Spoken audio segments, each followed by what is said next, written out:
Welcome to Pop Americana. I am your host, Ryan Ashley Wall. Joining me tonight to finish off The Lord of the Rings Return of the King is James Hamrick and Byron Lafayette, or in this case, a still image of Aragorn, which is not any different than we normally see Byron anyway. So I do not see Byron as Aragorn. No. What I mean is, I'm kidding. There's no physical evidence of Byron regardless of what way he's in here. So that's all I'm getting at. All right. Well, as I said, we're doing our scene by scene analysis of Lord of the Rings Return of the King. We are about 3/4 of the way through the film, with one phenomenal quarter left to go.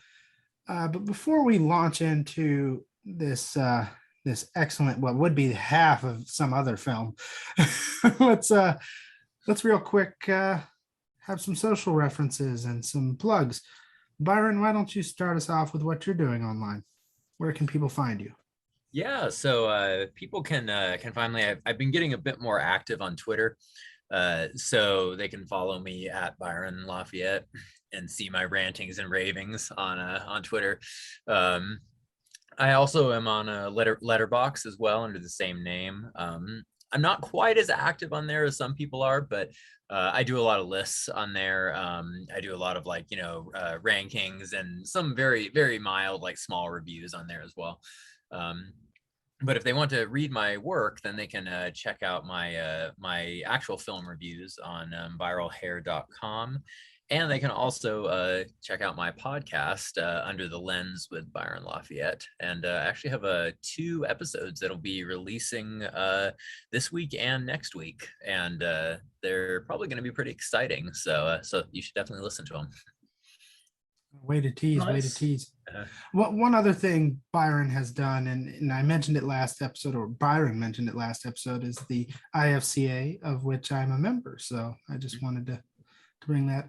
That'll be in the show notes along with all of Byron's other plugs. And Byron had mentioned other people being more active on Letterboxd than himself. Well, I'm here to tell you James is other people. James, your turn for plugs. Well, it's mostly going to be Letterboxd. I'm there as JL Hamry. It's JLHAMRI. So I never got that wrong over the several years that I podcasted, but it's been so long now I can't just, it doesn't flow anymore. Yeah. But I am still over on Letterboxd, still writing reviews and creating stupid amounts of lists. So you can follow me over there. And mentioning aforementioned podcasts, there were 2 different podcasts that I had co-hosted in the past. And we've got a huge catalog of episodes there that are still up if you want to go and listen. We've had both of these gentlemen on as guests before as well. Byron, what were you on for? I believe it was for Ant-Man, I believe. That's right. That was a fun episode. Yeah. I'm trying to remember all mine. It was Incredible Hulk, The Crimes of Grindelwald, Quick Take, several Harry Potters. Byron was going to be a permanent 3rd host when we did Pirates, but that never ended up happening, unfortunately. And Doctor Strange, that was the other MCU one I did. Yep. Sorry, I didn't mean to hijack. No, you're good. So all of those. Oh, and I guess I should mention the name of the podcast. The first one is Underrated, and I probably should have known this as well. I think it's underratedpod.com or something like that. It's still findable on Franchise Fatigue's website. It'll be in the. That's right. Yeah. The other franchise being franchise, or the other podcast, being Franchise Fatigue. I'm months out from our last recorded episode. That it's just, I don't out know of practice how to speak anymore. But yes, Franchise Fatigue was the second podcast that we had done, and you can find our episodes there at franchisefatiguepod.com. Yep, we also have a Facebook discussion group for Pop Americana where James is actually heading up a year-by-year poll of the best films. And that's been fascinating and interesting and a little disappointing, honestly. But Disappointing sometimes here. We got some wins over there. We got some. It's got loads I've of been ups and almost downs. moved to violence several times. There have been multiple occasions where like my top 3 or 4 of the year just get voted out of the top 10, and I'm like, what is this? Yeah, so you know it's not rigged, but let your voice be heard. Go participate in these polls. Exactly. When the master made it out of the top 10, it didn't even get to the top 10, and we moved on. You see that there's integrity to the voting here. Because if there weren't, I would have just said it's number 1 and moved on. Yeah, but that's been a fun little side James has been doing in the discussion group. It's been interesting to watch, if not a little frustrating at times. Oh, but let's move into some more Lord of the Rings. Guys, it's been a long time coming. I did not expect this project to take basically half the year.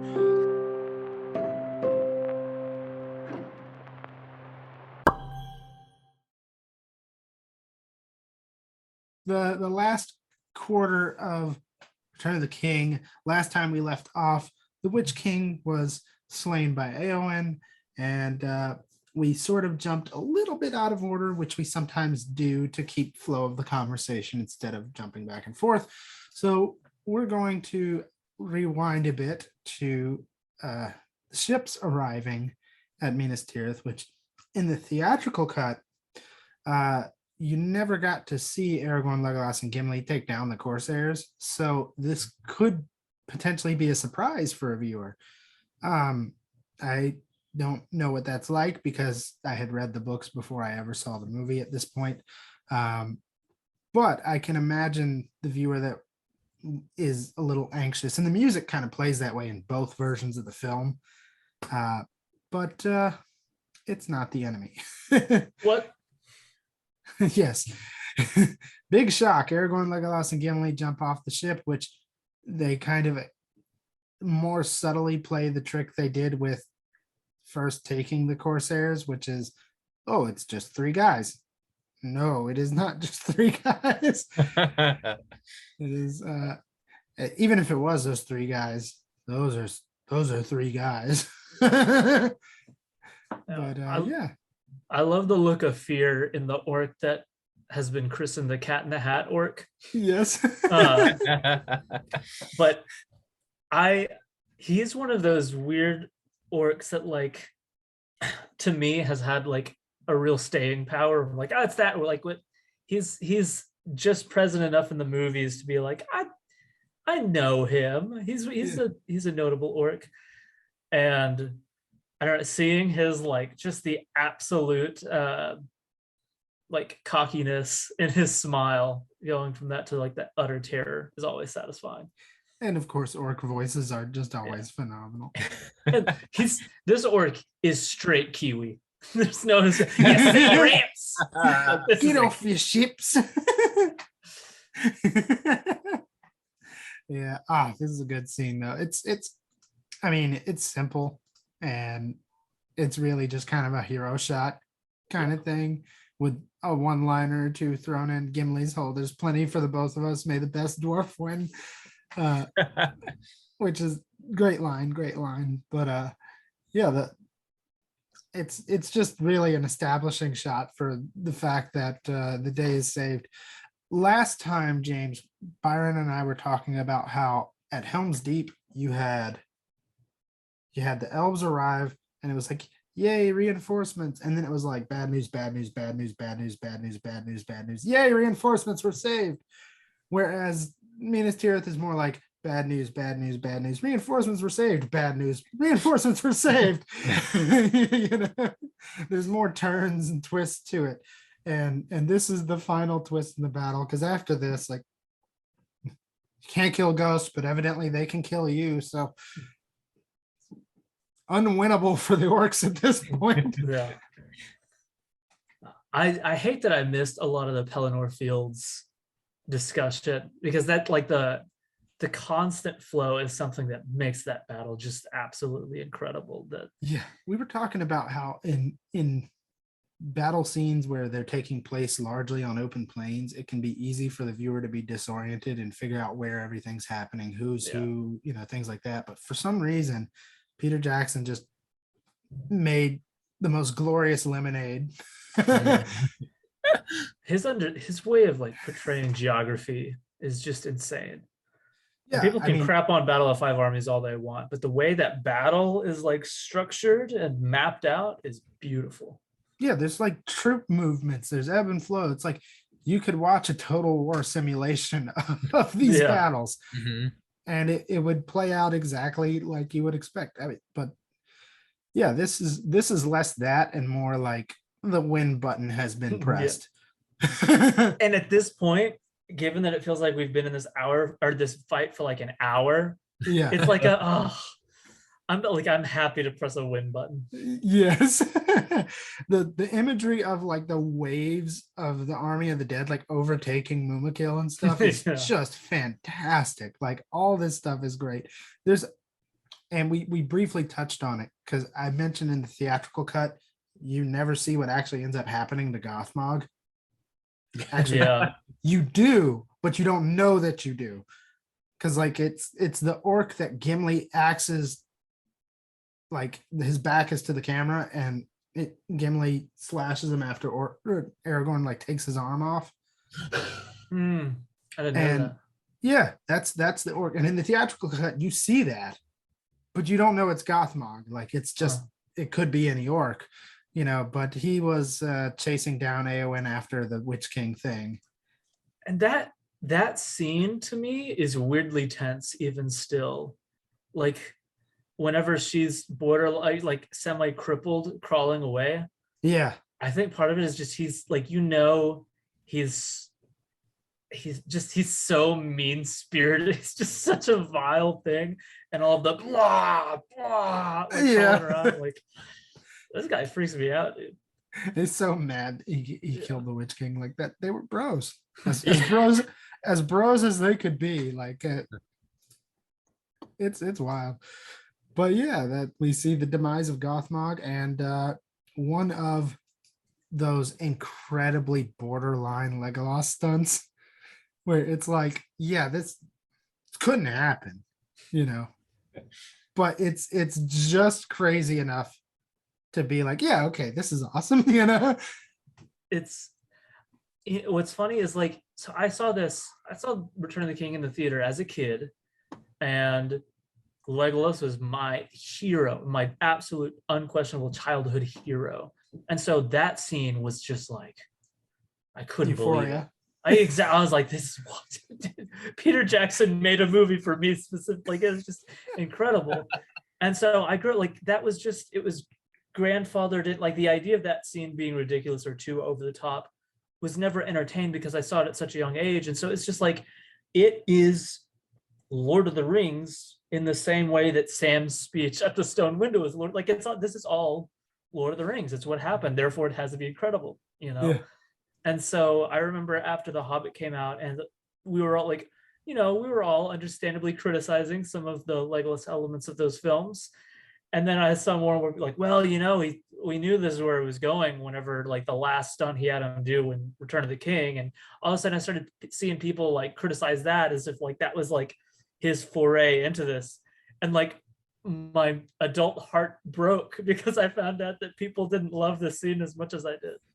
I think there's some validity to the idea that this teeters into that territory. But I do think it's still more strained than anything that gets pointed out as particularly gratuitous in The Hobbit. Like this, whenever you're stepping and you have like one foot on the ground and another foot in the air, this scene is the foot on the ground behind the line. The next step he takes is in The Hobbit, and it's over the line. Yeah. Yes. This is right. I mean, like the other foot is actually over the line. It just hasn't touched the ground. Yeah. It's a bit much, but I get, for those who don't know, for whatever reason, it's the it's the stunt where Legolas climbs up the front of the Mumakil, or the side of the Mumakil, cuts off the tower, and then one shots it in the head, and Gimli delivers that classic one-liner that still only counts as one, which the Mumakil, sure, but like he destroyed like an entire tower worth of people. Like those all count individually. Yeah. In my book. Like oh, absolutely. Yeah. I've watched, every time I rewatch that since, I always try to watch it with the, okay, I'm watching it from the perspective of somebody who doesn't like this. And halfway through, I forget that's what I set out to do. And I'm just like, ah. Yeah. What did you think, Byron? Oh, you know, I'm more forgiving than a lot of people are when it comes to sometimes scenes that kind of pull, you know, that border on the fantastical in films. You know, if it flows well enough with the scene, and frankly, if it's cool looking, you know, sometimes I will be more forgiving of it.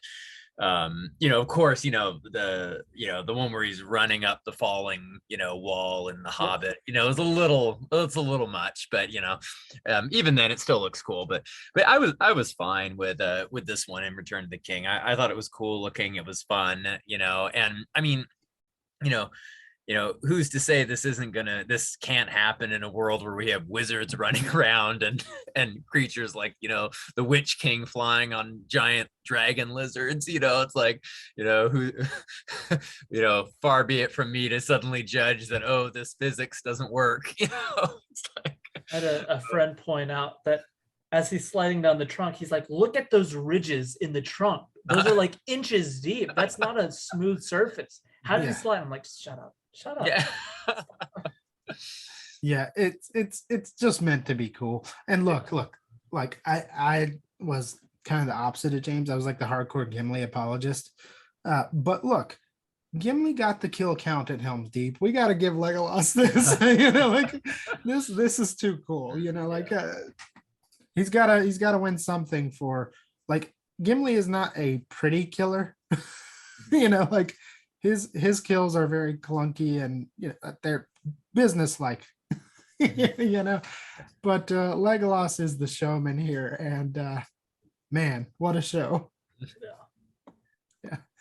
But even without the Ghost Army, if you have Legolas, this battle is over. And we're left with the aftermath of it, and there's some fantastic extended edition bits I want to go over before we jump into the big ending piece of this, which is Theoden.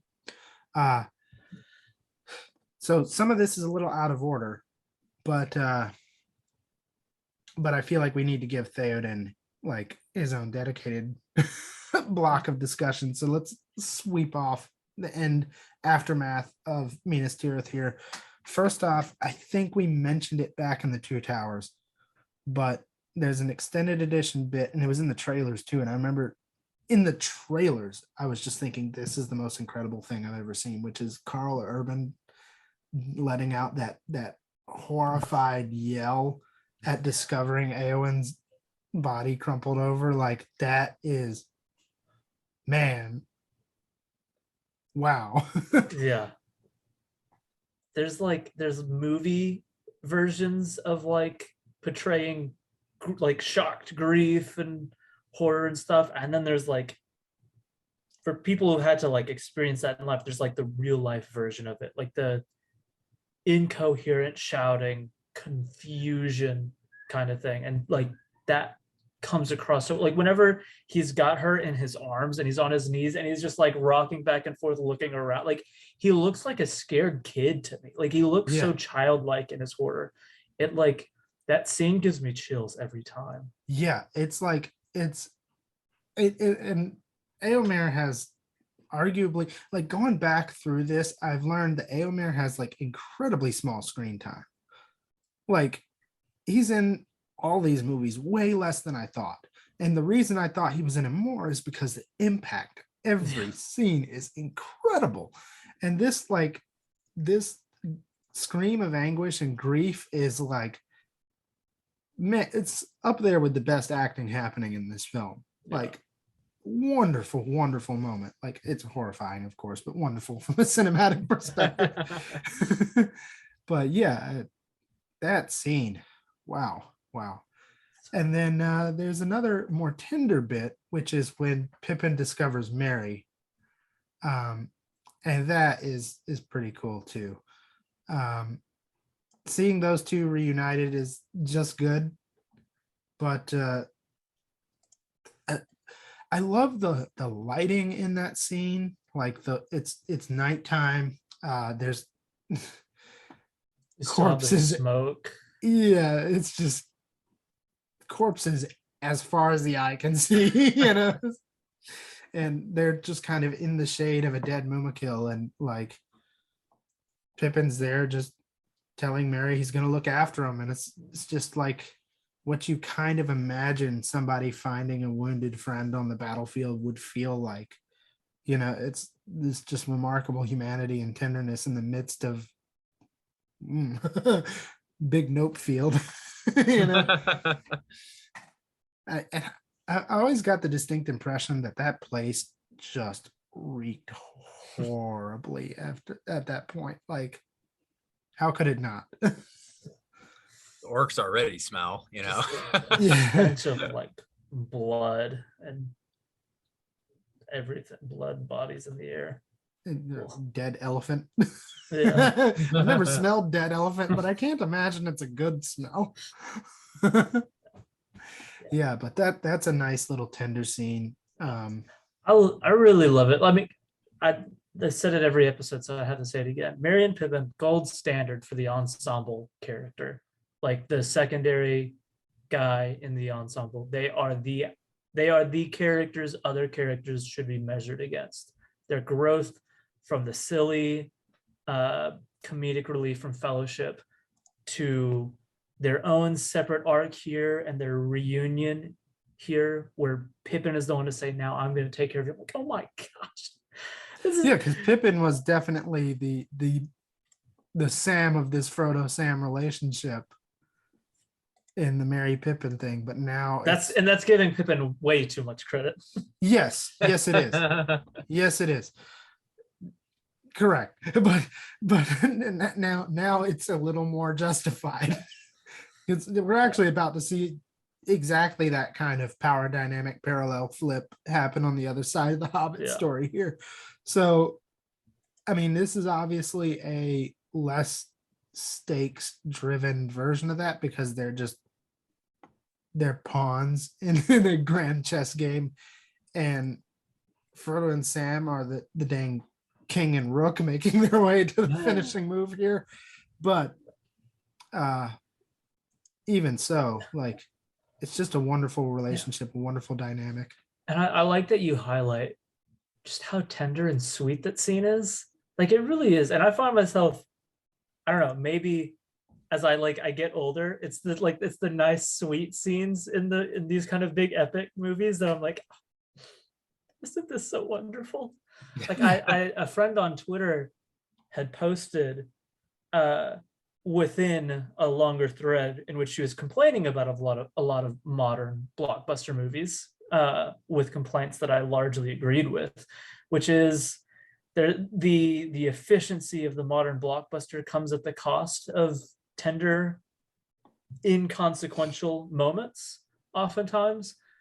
And the scene that she had used was the scene where it was Frodo and Sam lying down at the foot of Mount Doom, which is phenomenal, and we'll get to that. Oh yeah. But it made that thread made me think of you saying this made me think of that thread, which is just like, this is a huge culmination that has to have, like, it story-wise, it has to do so much, but it makes so much time for beautiful little moments. We could go back to our first episode and talk about the sun shining on the statue with the crown and stuff, and like it's these little personal touches that are not, it's not even here and there, it's like it's just sprinkled throughout start to finish, and it just, man, I think it's one of the reasons why why movies like Lord of the Rings just have yet to really have any other blockbuster kind of big epic come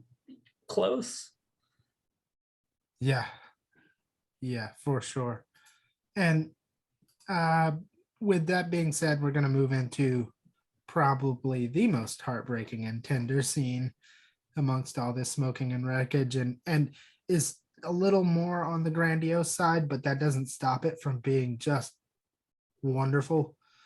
And that would be the death of King Theoden here. And starting with Eowyn looking at him. And I love the echo with the I know your face. Like, does my heart so good. He I really picked really up on loves that last year. That's how much of an idiot I am. it was I was it like- was it, pretty long into it for me too. I'm not gonna lie. I was like, "No, wait." Yeah. He said that as he was coming out of the curse, and then or the possession, I should Yeah. say. What a great bookend. Yeah. And I want to reflect back on earlier in this film, back when she says, "What duty would you have me do?" And he said, "I would have you smile again." And like, say what you will about Theoden, he really, really cares for her happiness and her well-being. You know, like, that is a part of and she's not really appreciating it at the time because she wants the blood and glory. But he wasn't sidelining her because she's incapable. He wasn't sidelining her because of any cultural reason other than he loves her and wants her to live a long, happy, fulfilled life and not be subject to waiting on him, you know, which is just a wonderful thing for this uncle to want for his niece who, No. you know, and this scene, like he doesn't waste time being like, "You tricked me," or, you know, like, "I didn't know you were here," or anything like that. It was just like, "Oh, you know, I'm kind of glad I get to talk to you here." Yeah. You know. And I love that, the whole, like, I would have you smile again. And, like, she's smiling as she talks to him here. Like, she's giving him, she knows that's what he wants. He wanted her to be able to outlive all of this and be happy. Yeah. And she knows it's his final moments. So the fact that, like, within this parting, she's putting the effort into, appearing happy for him. Like, it's just beautiful. It is. It really is. And the line that, like, as a kid it's just kind of glossed over it, but like as an adult it's just remarkably profound to me. I go to my father's in whose mighty company I may not now be ashamed. It's like, oh my goodness, like that is his arc where, Yeah. I mentioned earlier with Saruman, the thing he taunts him with is, "You're a lesser son of greater sires." And he keeps reflecting on the fact that, like, his reign over Rohan is inconsequential compared to everything that's come before him. And now, here at his death, having helped rescue Gondor from ruin and destruction, he feels, okay, I've earned this rest, and it's a great end point for Theoden. Thinking about it now, I don't think, like, we never get the impression that he's wrong about his ancestors. Like, I think you get the impression that, like, even as maybe its influence has declined, like, the line of kings of Rohan seems like it was solid. Like, he holds his forebears in, like, high esteem. Yeah. And so, but then I'm thinking now about Gandalf's line about the stewards of Gondor, men who cared more about the tombs they lived in than the homes, or the tombs they would die in than the homes their sons would live in. And you're like, oh, Gondor has had, like, a pretty crummy line of leaders. And so both Theoden and Denethor don't necessarily break pattern. Theoden dies keeping that line of noble kingship alive, and Denethor dies not having redeemed a long line of poor rulership.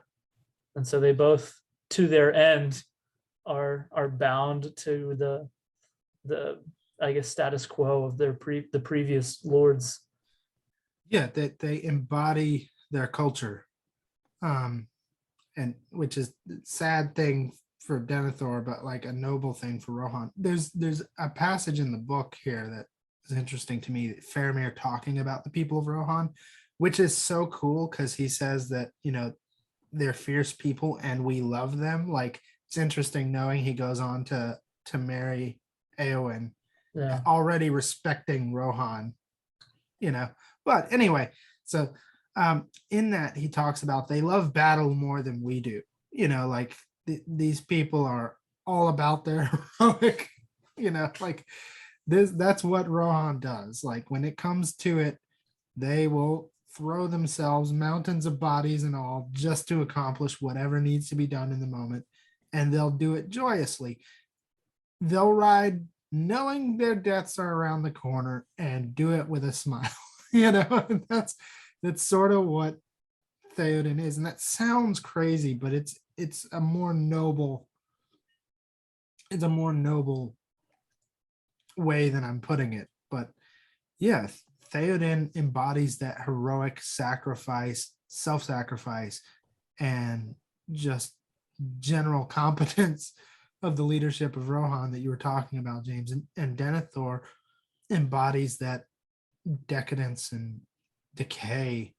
Empty decadence. Yeah.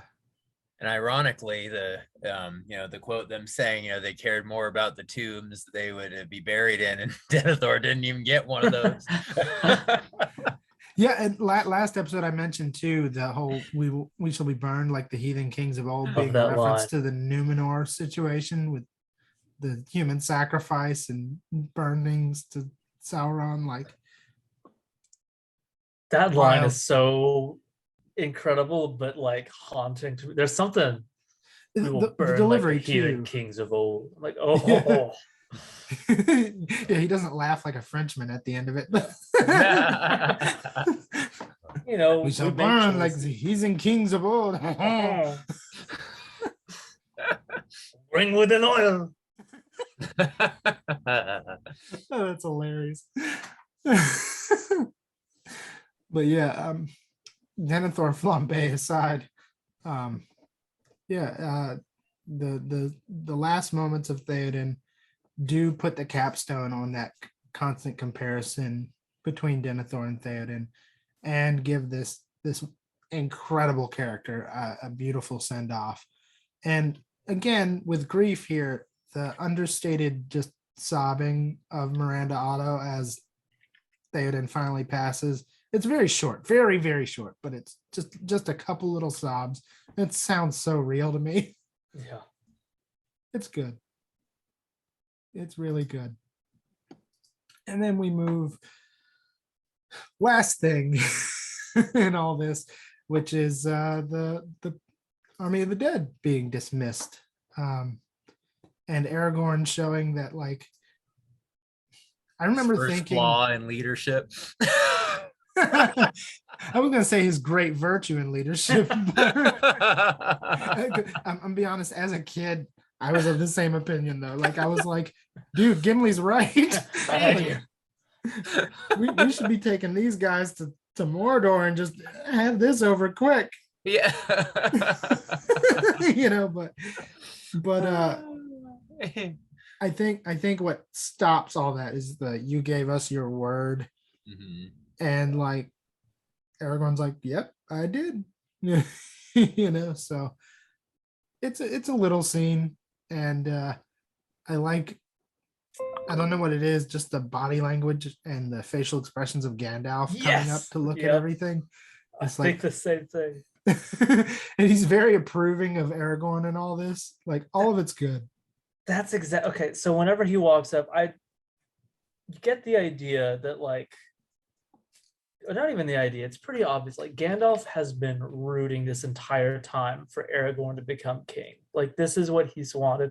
And there's a little bit of like, not like complete mentorship, but there's a there's a respect that Aragorn shows towards Gandalf. There's some semblance of hierarchy, and so you get the feeling that like Gandalf is really trying to nurture and foster something in Aragorn that would lead him to kingship. And I've always thought whenever he walks up and he looks at Aragorn like holding himself to his word and kind of like just the look of approval in it, I just get the feeling that he's like he's seeing this as like the not the fruits of his labor, but like the thing that he's hoped for. Yeah. Like it's like, you know, whenever a parent sees a child make, you know, an incredible, like a virtuous decision or a selfless act, and like that kind of like, look, like it's you can kind of breathe easy, like the relief that comes with like, look at And the I can't man believe I this turned out contributed to be. this. Yeah. You know? Like, yeah. He's all but crossing his fingers, like in anticipation, like make the right choice, make the right choice, make the right choice. And then when he does, he's just like, As "Oh, my man." boy. Exactly. Yeah, that and it's so subtle and it's all nonverbal, but it's Yeah. there. I think it's definitely there. Good stuff from Sir Ian McKellen there. Yeah. I think people's issues with, you know, people's pragmatic issues with it makes sense, but something that I think goes a long way in displaying Aragorn's nobility is that, you know, we have obviously the battle of the Black Gate is hanging over everything. So we're like, you've got one more battle, like hold out for there. I think if Aragorn were absent from that battle, you'd be like, this is shady. Yeah. But he lets them go. And yet he literally, quite literally leads the charge at the Battle of the Black Gate. And so it's not like He's not asking people to lay down their lives. Yeah, he's getting rid of this army, despite the fact that it's not just that other people will still, but because he's putting himself at risk, not just the other soldiers. Like, okay, this is a noble and good thing he's doing. Yeah, and there's always something to be said for keeping your word. So, Yeah. you know, like that's just a good and virtuous thing to do. But yeah, I had to bring up that bit with Gandalf though. Like it's all nonverbal, but it's definitely there. And then Gimli, of course, being the pragmatist, saying what the audience, he's being an audience surrogate here and just being like, hey, wait a minute. If we had this the whole time, we'd be gold. You know, but Aragorn does make the right choice here. Byron, you ready to disagree? No, I actually agree with you guys. So I as a kid, I was like, why doesn't Aragorn just be like, one more? Yep. Just one more. We'll call it the last battle B. Yeah. It's the same thing. We just gotta go a little further east. B. Yeah, because I always felt like, you know, I mean, it's like I also understand kind of, you know, it's like thematically and stuff, like, you know, you don't really have much of a story, you know, like if they keep going with it, because like literally it's kind of like, well, Sauron, do whatever you want, you got no guys left, you know. It's like literally just close off the tower, you know, whoops, you know, we'll see you in 1,000 years, you know. So I kind of get why they had to do it and stuff, you know, and it was nice, like you guys said, of like him showing him keeping his word, you know, to these poor guys, you know, who've been around for a long time. Yeah. So. And what's interesting too is I go back to Fellowship of the Ring where he's looking at the painting of Isildur and Sauron, and he says, you know, the same blood flows in my veins, the same weakness. And Isildur is the guy who cursed these guys to begin with.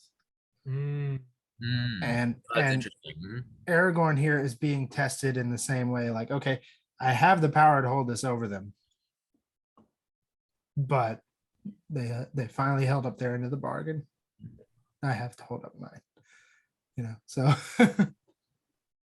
interesting closure to that worry that he's a little too much like Isildur, Yeah. which we thought was fully closed off in Fellowship of the Ring with his test by not grabbing the ring from Frodo, but it's here too, I think. Yeah. So, and then we move into a extended exclusive scene, which is the Houses of Healing. And if I'm being totally honest, fan as I am of the Éowyn Faramir ship, I kind of understand why this was cut. It's not much, you know. It gives a little more shading to Aragorn, of course. I like this scene. I mean, it's definitely one of those ones where you understand why it's cut. I'm glad it's back in, and I like. Same. It's nice for Faramir. Like I love Faramir, and it's nice to like. Yeah. You know, he basically went to his death, but he got to like he wakes up. And it's, you know, this horrible battle happened while he was under. And so he kind of like got a freebie in the battle, and he wakes up and he's like, that's a beautiful woman who likes me. Okay. I'm like, Yeah. just all you miss this horrifying battle and you get the girl, and it's just like the first thing Faramir wakes up. Yeah. The first thing Faramir wakes up to is his dad lighting himself on fire. Yeah. I'm going back to sleep. The only issue that I kind of have with the scene is I'm not huge on the song. Yeah, it seems a bit busy for the scene. It's a bit busy, and like I don't know if it's the melody or if it's what. There's something that feels a tinge too modern to it. Yeah. I don't know why. Yeah, I'm of the same opinion, to be honest. Like it's make no mistake, I don't think either of us are really crapping on this scene. I think it's a perfectly fine scene, and like James said, I'm glad it's here. I just understand why it was cut. It doesn't do a whole lot besides give us a little more of Faramir not being unconscious, and although there's that too, and the meeting of Éowyn and Faramir, which I do like. Mm-hmm. The little scene of them in the courtyard, and Éowyn saying that the city's so quiet and empty, and basically despairing, and his little, you know, I do not think this darkness will endure, and then them holding hands. It's a sweet little scene. Like I like that part's part really of it. Nice. Yeah, that part. Like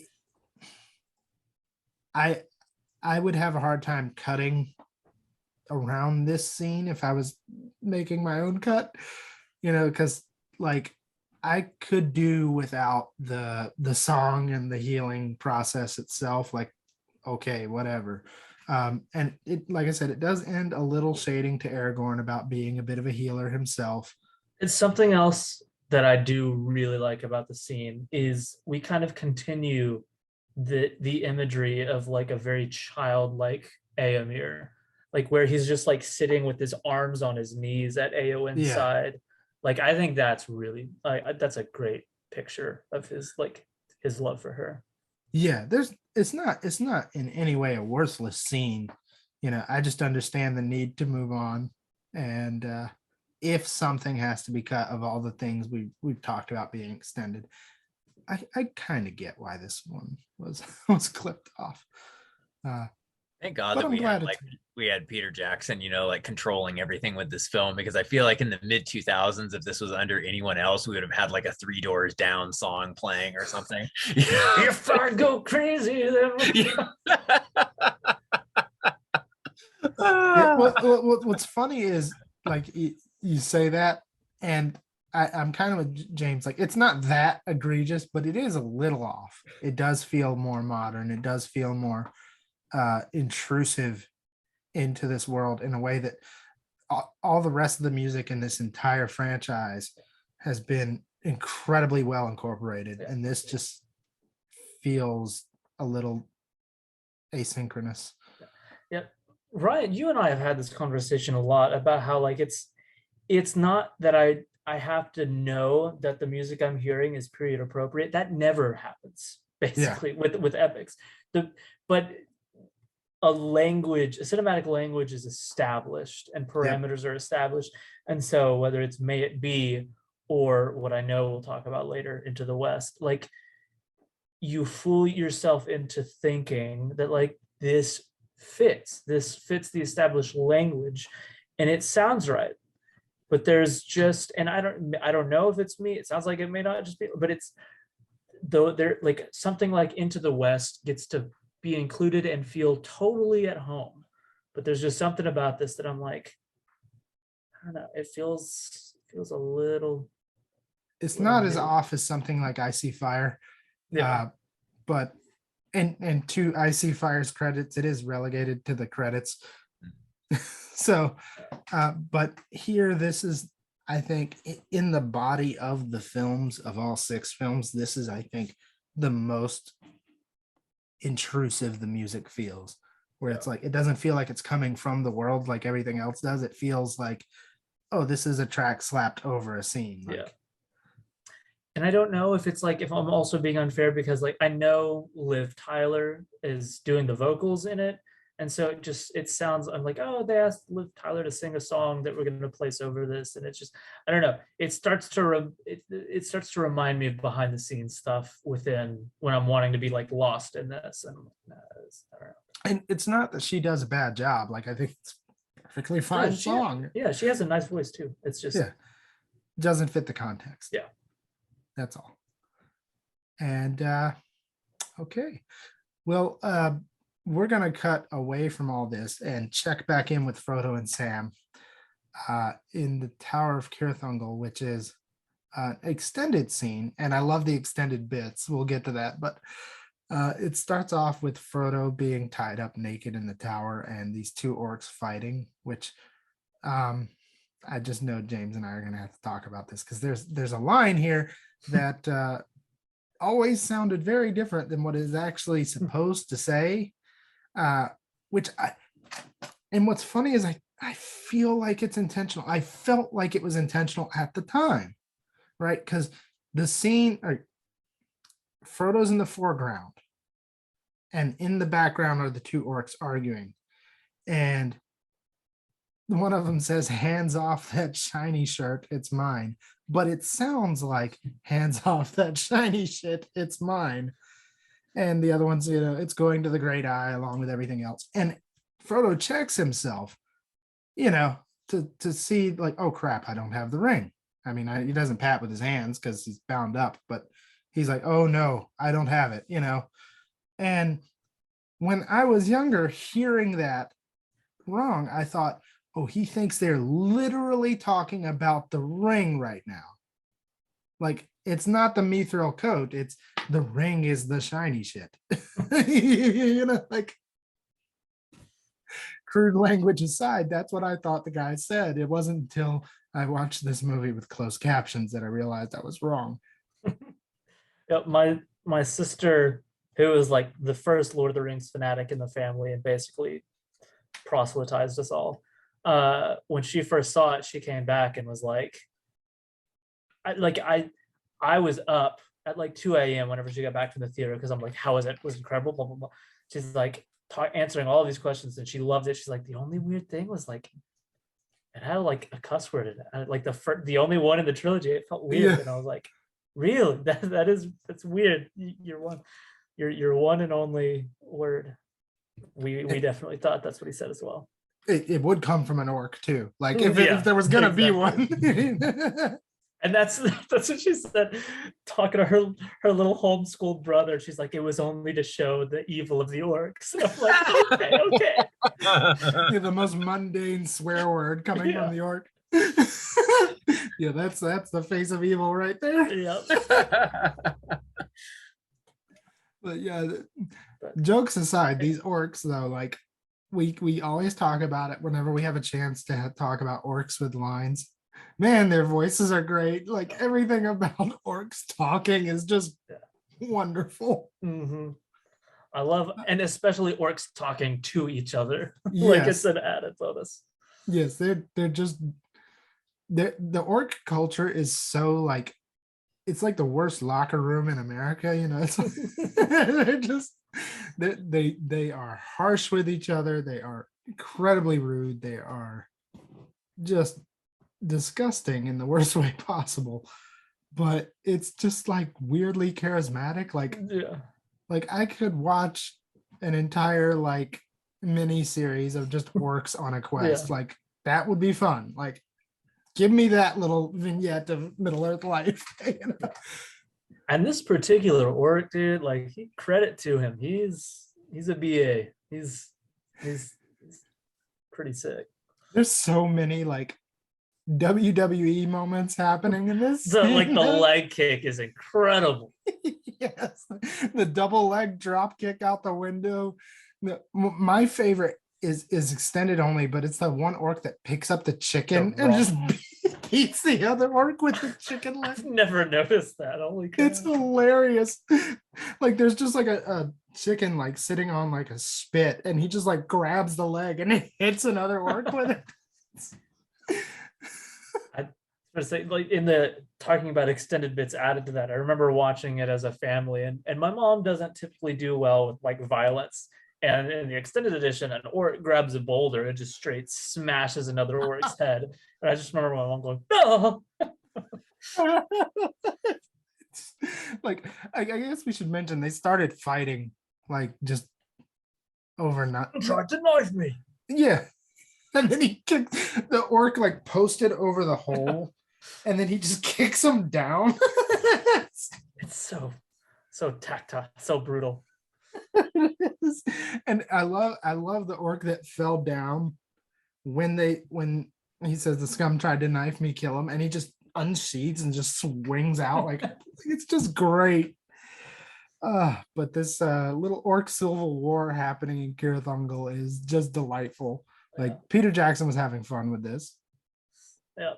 And it's like it's ridiculous, but not outside of the believability either. Like as they're like bashing into each other, and you're like, you know, like if like, you know, you trip over a high school bully, he's gonna hit you. You trip over an orc, he's gonna decapitate you. Like it's just, it's you just buy it 20. into- It's a sleepover with every high school bully in the country. Yeah. So Who yeah, can murder without consequence? yes, exactly. This is just a Friday on any given orc stronghold. It's just a fight breaks out, heads roll, they clean up the next day as well as orcs clean up, and then they just go on. But this entire conflict tears this place apart, and that's very fortunate for Frodo and Sam. And Sam starts to intervene here. Luckily, the orcs have done most of the killing themselves, but there's a few orcs still prowling around. And there's this great scene where Sam enters this like spiral stairwell, and there's like 3 orcs coming down, and they see the shadow of Sam, and he's just like playing it up with his you know. They think that there's some horrible warrior gonna come, and I love the little like they're tense, and then when they see Sam, they're like, oh. Yeah. You know, like they release, you know, like you can see them unclench in real time, and then he proceeds to take every last one of them out, and it's glorious. I love him getting his hero moment there. And like there's After Shelob, these guys are nothing. Yeah. His fear is just gone now. And I love that, like, even though we barely see his dad in it at all, I love that his dad, like the memory of his dad, is kind of like kept alive at little points in the trilogy, where it's like, yeah, at least for me, whatever he's talking about, like nobody back home was gonna believe this. I just imagine him being like, I can't wait to tell my old gaffer about this, you know. So well, and he mentions him many times. That this particular time is blocking out the other times for me, but he does mention him a few times. But yeah, it's I like that too. And also they do the same thing with Rosie Cotton, where they just actually it's really Fellowship and Return of the King. I don't think she's mentioned it all in the Two Towers, but despite the fact that she's got even less screen time than Éomer, it stays with you. That's the power of this world and the power of Sean Astin's performance too. That these two characters who we saw like very, very, very briefly back in the Shire, and Sam cares so deeply about them. Because Sam cares about them, we care about them. Like that, it's the transitive property of loving characters. You know, and Sam is a fantastic conduit for that. But this is for Mr. Frodo, that's for the Shire, and that's for my old gaffer. Is just one of the all-time best lines as he pushes the orc down, yelling back, yelling down at him, and that's for my old gaffer. The orc has no concept of whoever this person is. Like he's just got a stab wound and is falling, and is like, what the heck just happened? It's a gaffer. But yeah, the Tower of Cirith Ungol is great. And we haven't mentioned a lot here in regards to sets because this is the first new location we've seen in this episode. But what a cool place. Like, it's just dingy and dirty and disgusting and fortress-like and crumbling. And every time I watch it, I worry that I accidentally worshipped a demon just by looking at the statues outside. Yes. Those things gracious. Are the most culty looking horrors ever. Yeah. Yeah. You said it. I can't say it any better. Like that's right. That's exactly right. I love this location. I wouldn't want to be there, you know, but like as far as like evil fortresses go, yeah, this is an orc fort. Yeah. And then like matching the incredible like production like and set design, the costume and makeup is just freaking deserving their awards. Frodo looks so just out of it, and like with the Morgul blade and Shelob's pierce, and just being like, he looks like both of those wounds. Yeah, he looks emaciated. His skin is all nasty and sickly looking, and those wounds next to each other, you're just like, this poor kid was like, he was just dancing at his uncle's birthday party a year ago. Like this, yeah. This is just awful, and he just looks so beat up. And he's as white as the walls behind you, man. Like, geez, like all the color except for bruising is drained from him. Bruising and cuts, that's all the color that's on Frodo at this point. There's something really, and it's where like it's not just like, oh, it's, you know, let's make him look pretty beat up just for the heck of it. It helps the story, like just what all he's gone through. And I think there's really something to be said for, you know, he asked for the ring and Sam's tempted for just that little bit, and then he reaches back out and Frodo takes it. There's something powerful in the image of like this sickly, emaciated, multiple wound guy taking what, like, we know the ring has been explicitly called a burden. Yeah. It is a weight. There's something to be said about this guy who just looks like death itself, taking this burden and putting it around his neck. Like, I mean, you know, you think of like Christ and the cross carrying it up the Calvary. Like, it's that idea of somebody who probably looks in worse shape than everybody else, also being the person to like take on the genuine burden. Like, because you could always read it as justification, but I read it as genuine when he says it would destroy you, Sam. Like, yeah, he's literally like, dude, I know what this is like. I do not want that for you. Like, that let me carry this thing. That's not your job. That's mine.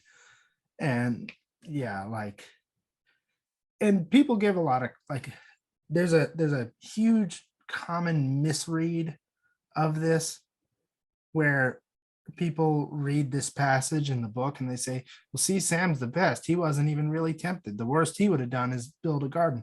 But they're explicitly leaving off the part where he was talking about how he would use it to stand Ted Sandyman on his head and like set things right back home. And like, I don't think, like, you're supposed to think that, yes, like Gandalf said, he would start with the purest intentions. Yeah. But Sam is not incorruptible. He's Yeah. just not as exposed to this thing as Frodo is. Yeah. Like his virtue is only able to shine because he's not the one carrying it. Yeah. And that's important here, because we're about to get to a lot of like easy to hate on Frodo stuff. You know? People And suck. yeah, they do. Because a proper understanding of this story is that Sam's virtue is shielded by Frodo taking the brunt of this temptation. Yeah. And that can't be overstated. Like it strikes me every time, just the scarring around the necklace Yeah. that holds the ring. Like, look at, that's what this dude has been carrying for a trilogy, people. Like, think about that. And that's just the physical weight in addition to the psychological torment. Like, Yeah. Frodo doesn't get a lot of heroic opportunities to shine in this movie unless you understand that just making another step is heroic at this point. Gandalf understood it, like we can, he in the Fellowship, he understands what is being asked for him, and it's why he pushes back on Elrond when he's like, we can ask no more of Frodo. Like Gandalf is scared about what this is gonna be for Frodo and how awful it's gonna be. And we talked with relation to Gollum about Frodo recognizing that what Gollum is, where Gollum's at, is where Frodo could be. And very likely will be if this thing isn't destroyed. And the fact that he gets as far as he does, like, you talk about him getting to the cracks of doom and then finally snapping and it taking over. It's remarkable he got that far. Yeah. A lot of people would have hit the Black Gate and been like, I'll just take this now. So a lot of love for Frodo here. That's not to diminish Sam, because Sam, we're just gonna ball over here, but we want to champion Frodo here because Frodo needs championing.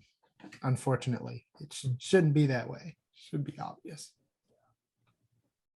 The only time I'll shake my hands with those people is when all the memes made about him just like taking the drink, it spills over him. Yes. I'm like, that you want to strangle Frodo for sure. Yeah. And then like Sam is remarkably unselfish with the food, which is part of what makes the whole Gollum betrayal so much worse. Like, it's like, dude, he has been giving up his meals for you. How can you possibly believe this, you idiot? That's the second point where I'm angry at Frodo, which is believing Gollum over Sam. But anyway, let's move on. Back at Minas Tirith, they talk about their options. It seems that they have won the battle, but the war is still quite a losing battle. This scene, the last debate, is excellent for many reasons, not the least of which is Gimli sitting on the steward's throne, just casually smoking it up on the steward's throne. The least amount of reverence possible. Nobody corrects I loved him. that moment so much. It's like when you walk into somebody's house and there's like obviously a prominent recliner for like the head of the household, and you just plop down on it and make yourself at home, like he is just on purpose. You do it yourself. Yeah, exactly. It's good stuff. Gimli sitting in the steward seat is pretty A+ irreverence, but the discussion itself is quite nice. And we have more of Legolas summarizing scenes with a single line. A diversion. But Legolas. Yes, good job, Legolas. You paid attention. But the debate, so to speak, is not really much of a debate so much as Gandalf lays out the situation for them that like yeah, Sauron's licking his wounds in Mordor, but the problem with that is all his forces are between Frodo and Sam and Mount Doom.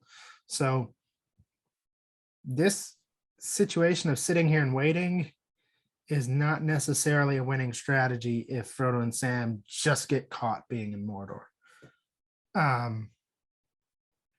And bear in mind, the last update of information they have is that Frodo and Sam made for the passes of Cirith Ungol. That's it. Faramir told that to Gandalf. That's the last bit of information they've had. And they don't even know that Frodo is alive per se, except Aragorn does say, you know, Sauron had the ring, we would know it. I think he's correct in that assessment. Like, Sauron is not one to play with his food. Like, at this point, if he had the ring, it's like, well, okay, conquering Middle Earth now, you know. So yeah, I think Aragorn's assessment is correct that if Sauron had the ring, this wouldn't be a lying and waiting game. It would be enemies here again game, you know. So they suspect that at the very least the ring is not found, and the only way Aragorn can think to give Frodo his best chance, and Sam, they always seem to forget Sam, is to draw off the armies of Mordor by feigning an attack. And everybody there recognizes the absolute craziness of this. And I love the little aside with Gandalf, because this is an extended scene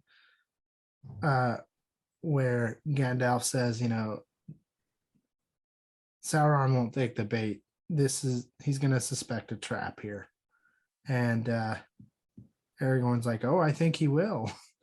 And he uses the Palantir to taunt Sauron into action. Cool scene. And also he drops the necklace from Arwen and breaks it here, which provides another great transition. But before we get to that, though, before we get all the way into that, Gimli's line, the what does he say? The certainty, small chance of success. Yes. Certainty of death, small chance of success. What are we waiting for? Yeah. And in the theatrical cut, that's when it transitions to them riding up to the Black Gate.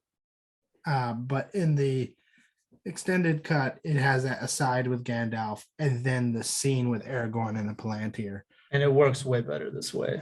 Yeah, I agree. This is definitely extended, did better. The Gimli thing is a nice laugh, but not the way to break a scene like that. Just Aragorn's expression on the horse, like going from the shattering and like that. Don't know if the taunt worked because he kind of turned it. He kind of played a know you. Yeah. that kind of look of uncertainty as he's on the horse. Like it's a good transition.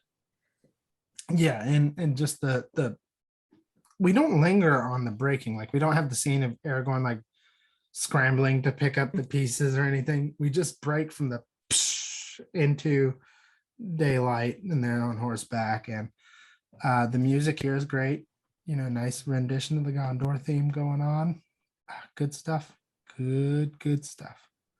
Okay, so we get to the Black Gate, and this is a huge extended edition difference because we have an entire scene here which does not exist in the theatrical cut, and it's weird that I remember in the early days of the internet, like there was some discussion about the mouth of Sauron scene. And in the theatrical cut, one of the things people noticed is that they ride to the gate. They ride, and Aragorn says, let the Lord of the Black Land come forth, may justice be done upon him. And then we cut away, and the very next scene, no horses to be found. And so people were like, oh yes, the extended edition will finally tell us what happens to the horses. The extended edition does not tell us what happens to the horses. They're still on their horses.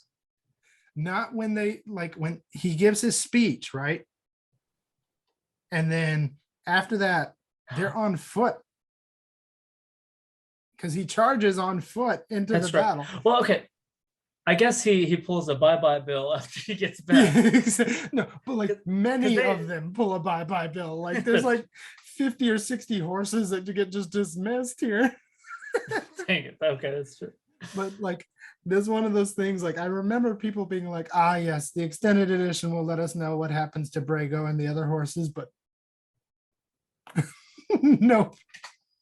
The extended edition does not fix the horses issue. In fact, the extended edition offers up its other own continuity error, which is that whenever they turn around and ride back, you're like, where is the body and the head lying on the ground of Sauron? It's just it's like they edited that out for the theatrical cut and then used the shot of them riding back from the theatrical cut in the extended. This is something that I wouldn't be opposed if Jackson wanted to George Lucas his way back into this movie. Yeah. First off, I don't know, show the horses like CGI'd running away in the background. Show them that. And then I was gone for this part of the episode, but whenever like Frodo, Sam, and Gollum are talking, and Sam has nothing on him, but then Gollum is like, hey, he's got crumbs, and it shows him again, and just covered in crumbs now. Like, wait a second. Yes. Somebody's specific job is to keep up with continuity. And look, this is a series that's normally utterly fantastic for that kind of thing. So I'm gonna give it a slide, but I just wanted to mention there was a whole horse controversy before the extended edition came out where people were like, we're going to finally know what happened to the horses. And people saw the extended edition and they came out with the same question. What happened to the horses?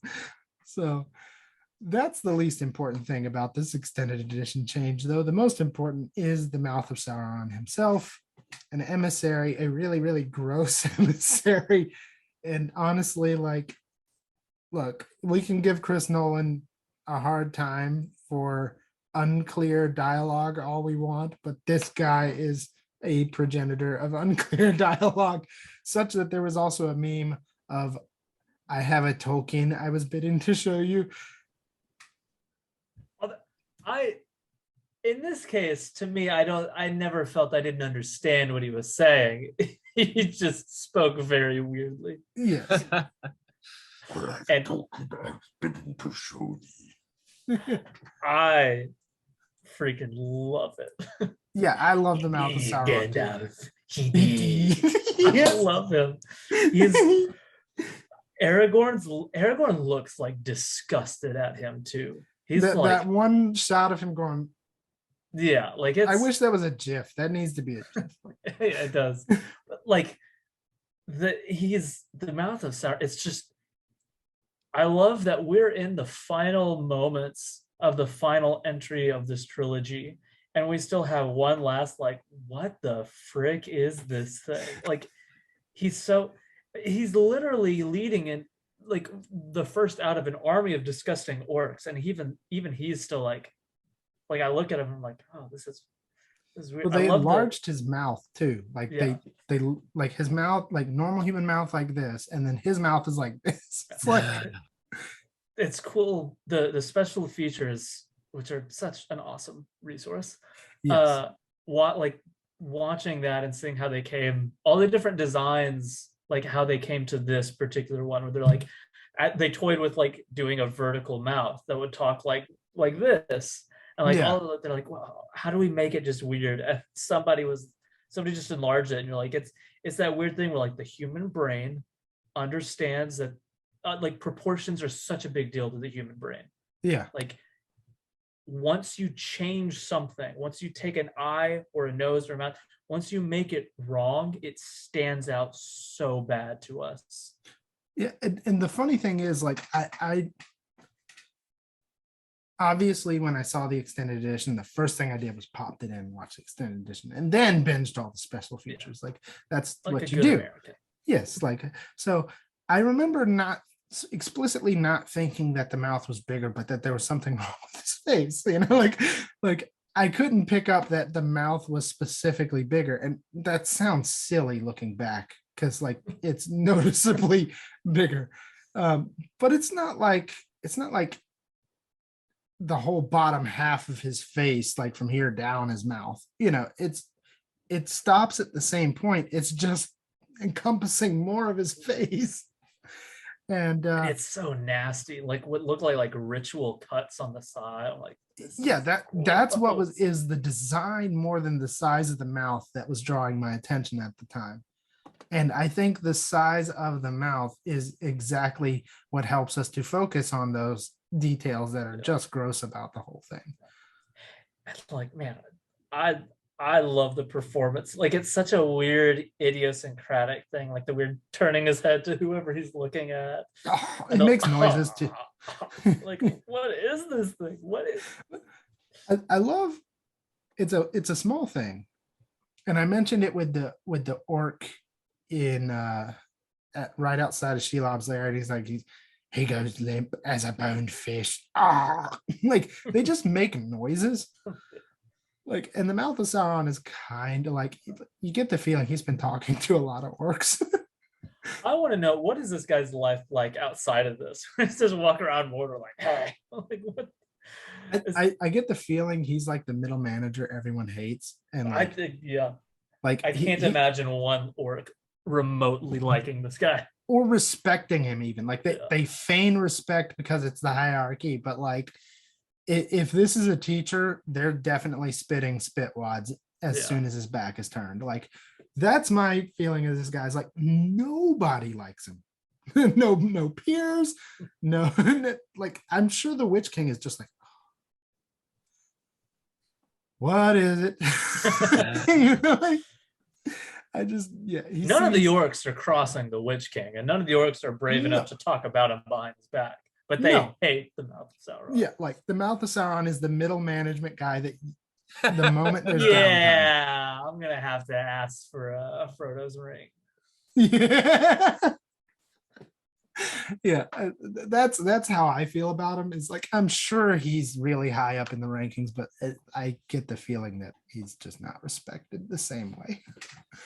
And he's not by our characters either, because when he taunts, so little book note here, because in the book, the last time we saw Frodo and Sam is when Frodo is confirmed alive but captured in Cirith Ungol. So as a reader, you have an even worse vantage point than the Fellowship does, which is they just know he's gone, and the last update they have is the Faramir thing. But as a reader, you have that, and you have the knowledge that Frodo is captured and nothing else. And so when the mouth of Sauron comes out with the mithril shirt and is talking about, the halfling is dear to thee, I see. This is just, it's heartbreaking. And that bit where Merry and Pippin can't help but cry out, and Gandalf is trying to shut them up. Like, and of course, as he said, he did, Gandalf. He did. I love it. That's such a weird line. But they think Frodo has died here. And Aragorn's just having none of it. And like truly coming in dollar store Saruman fashion, Mouth of Sauron tries to taunt Aragorn with the first off, he like diminutively calls Gandalf the Greybeard. And then he says what is he says it takes more than a broken elvish blade to make a king.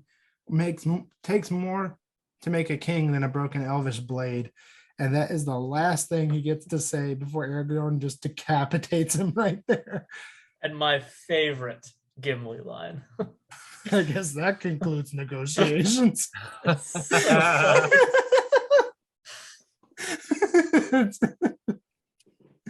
Oh, that is a fantastic Gimli line. But yeah, then Aragorn has this, I cannot believe it, I will not believe it, and they retreat. And I don't mean like retreat, but they fall back to actually stand with the forces. And at this point, we have cutaways where the horses disappear. Except Aragorn's is here, and then Aragorn's horse will disappear after that. So two separate. He asked Brago to stick around long enough for a speech, and then he lets him go. And then the horse rapture was finished. Yeah. So, as a side note here, one thing that's interesting is just I do feel like, I don't know, I feel like cutting the mouth of Sauron from the theatrical was, I don't know, a bit of a mistake in some ways. I don't know. Because like I remember feeling like when I watched the theatrical version of Return of the King for the first time, that whole kind of like Black Gate scene felt incomplete. Like I felt like something was missing from it. Like, I don't know, because like, because this is the final big hoorah kind of the war basically. And it just kind of felt like, I don't know. It just felt like kind of just like, oh, it's the subplot to like Frodo and Sam or whatever. I don't know. And I don't know. I think giving Aragorn that kind of like final enemy for him to dispatch, that kind of big, the big bad kind of thing, I think was cool. And I think it kind of helped his character. And it kind of just, I don't know, it hurt the theatrical in my opinion. Yeah, I think the biggest point you make there, and it's the one I think this scene should have been included for, is it helps his and everyone else's character here. Mm-hmm. Because in the theatrical cut, like you could be mistaken thinking this is more or less hopeful. Mm-hmm. Mm-hmm. And the extended edition totally morphs the context here, where these guys are under the impression they've lost. Yeah. The line for Frodo means something different. Yes. Now than it did before. Exactly. Is weirdly enough, I listened to a podcast on Pascal's Wager recently, and they brought up this particular scene where, like in Pascal's Wager is generally understood to be like, if you got a 50% shot of something being true, and like the wager is presented with like, is God real? And so the idea is, well, if he is real, then it's better to assume he is real because of what that promises, as opposed to, if he's not real, what did you really lose? All that good stuff. And so like the conversation was about like what percentage is it where you really have to start like debating. And one of the guys he had on brought up this scene where he's like, in this scene, this isn't the true Pascal's Wager. This isn't the 50-50. All evidence points to Frodo being dead. But Aragorn, and like you almost have to take it like that's evidence. We know that there's only one of these. They have it. Frodo's there. How they got there's only one real, like truly realistic assumption to make. And Aragorn doesn't say like, I don't believe it. He says like, I will not believe it. It's a choice he makes. And for that choice to be rewarded is like it's a powerful thing to look at the evidence and to be like, I don't believe this because I cannot, and refuse to believe that this is actually true. Yeah, it goes back to a theme that Theoden has been carrying, and now that he's gone, everyone is carrying. The line early on when one of the captains of Rohan says, we can't defeat the armies of Mordor, and he says, no, but we will meet them in battle nonetheless. Like, there is a virtue and courage in the face of certain doom to face it anyway. Yeah. Again, I feel like I'm just plugging the special features nonstop. They're so good. So everybody should just go and watch them. But Yes. they dedicate a bit of time in talking about that theme that Tolkien revisits, which is courage in the face of seeming certain doom. Yes. And just to bring up the idea, like, his own Catholic faith or his own Catholic faith, and kind of seeing his Catholic face. Look at him. That's a Catholic face if there ever was one. But his Catholic faith, kind of like seeing what he called, the way they put it, like despair as the ultimate sin. Mhm. Like, and so You're in the no idea, position to actually judge whether or not hope is actually beyond recall. exactly. And so this idea, like that, when you think about it, when you think about it that way, like, oh man, this is something integrated at so many different points in the film. Like riding out in Helm's Deep, not knowing that Aemir is just around the corner, like all of this. It's this reward. I don't know. To me, it's such a cool idea of like rewarding facing certain doom, or at least and, like, apparently certain. Yeah. It's pretty great.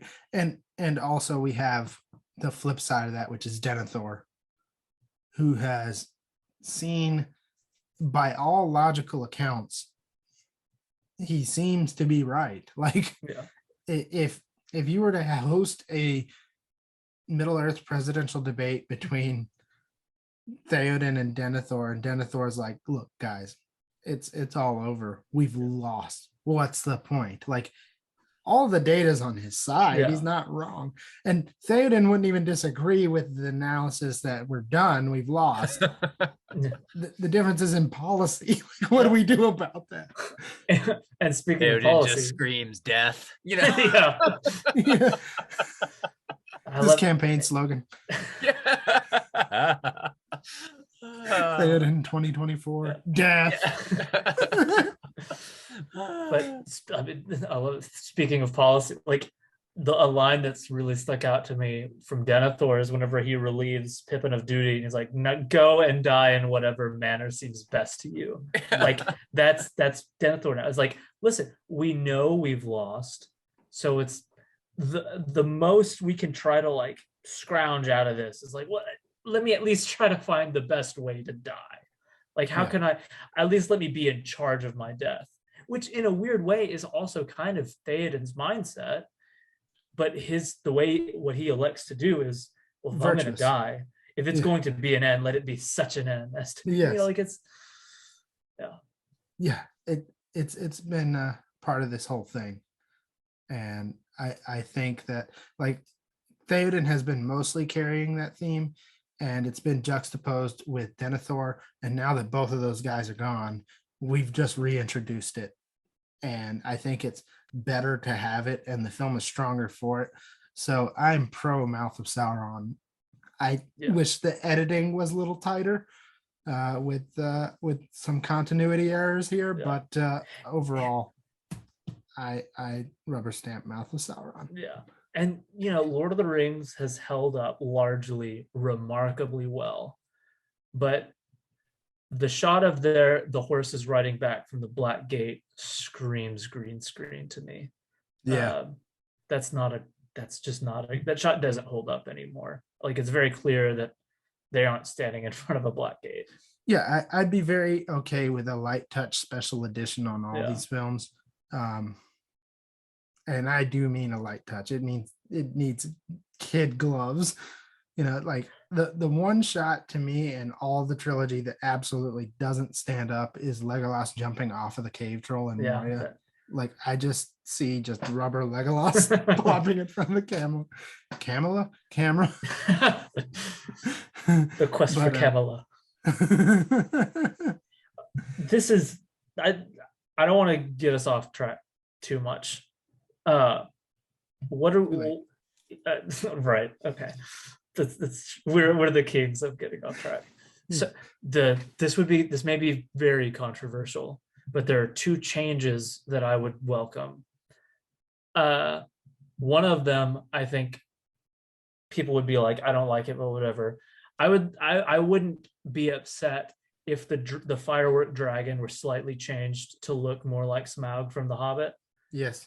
The other one, which I think some people would be up in arms about, and I understand, I've seen an edit of Galadriel's voiceover in the prologue playing over Martin Freeman finding the ring. That's what I and would do it too. Works super well. And I'd be like, dude, if you wanna take out that clip of Ian Holm and put Martin Freeman there, I would be okay with that. And to me, the thing is, if that was the only Ian Holm we had in the entire trilogy, I'd be against it. Yeah, for sure. But because we have Ian Holm and the rest of the dang things, it's like I'm okay making that change. You know, I would prefer the continuity of that. And like I said, the rest of it is kid glove stuff. Touch up that Legolas jumping off the troll. Fix some continuity stuff. Fix the continuity stuff here. It's something that can't be done, but when the heck does Gandalf get his staff back? Like, okay, Witch King broke it. He has a staff in the Battle of the Black Gate. You know, now that I think about it, does he have it back? Let me look at it. If he does, I'm so mad at you for pointing that out. I never would have noticed it. There was one other CGI moment too in Return of the King that like did really stand out that I wouldn't mind a touch up of. And it was right after Sauron dies and you have like the earthquake, you know, like splitting through the ground. And when like the orcs are running away from like the ground that's collapsing, there's like one part of that is like very kind of like CGI rubbery looking. But I mean, it's like, it's pretty crazy when you really think about how few scenes there are that have aged poorly after all these years, you know? Yeah. Okay. I did a cursory glance. I don't see his staff in any of that. Okay. I was mistaken, but he does have it later in the movie, and it's way more forgivable because he has it at the Grey Havens. Oh, okay. Which plenty of time for him to have gotten a second staff. So, granted, it's an identical staff, but he really got attached to that one.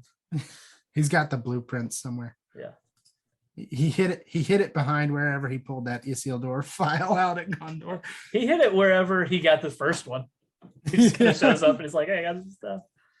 Which is really the second, because the current staff he has at the beginning of Fellowship is the Radagast staff that is a wee bit dicky.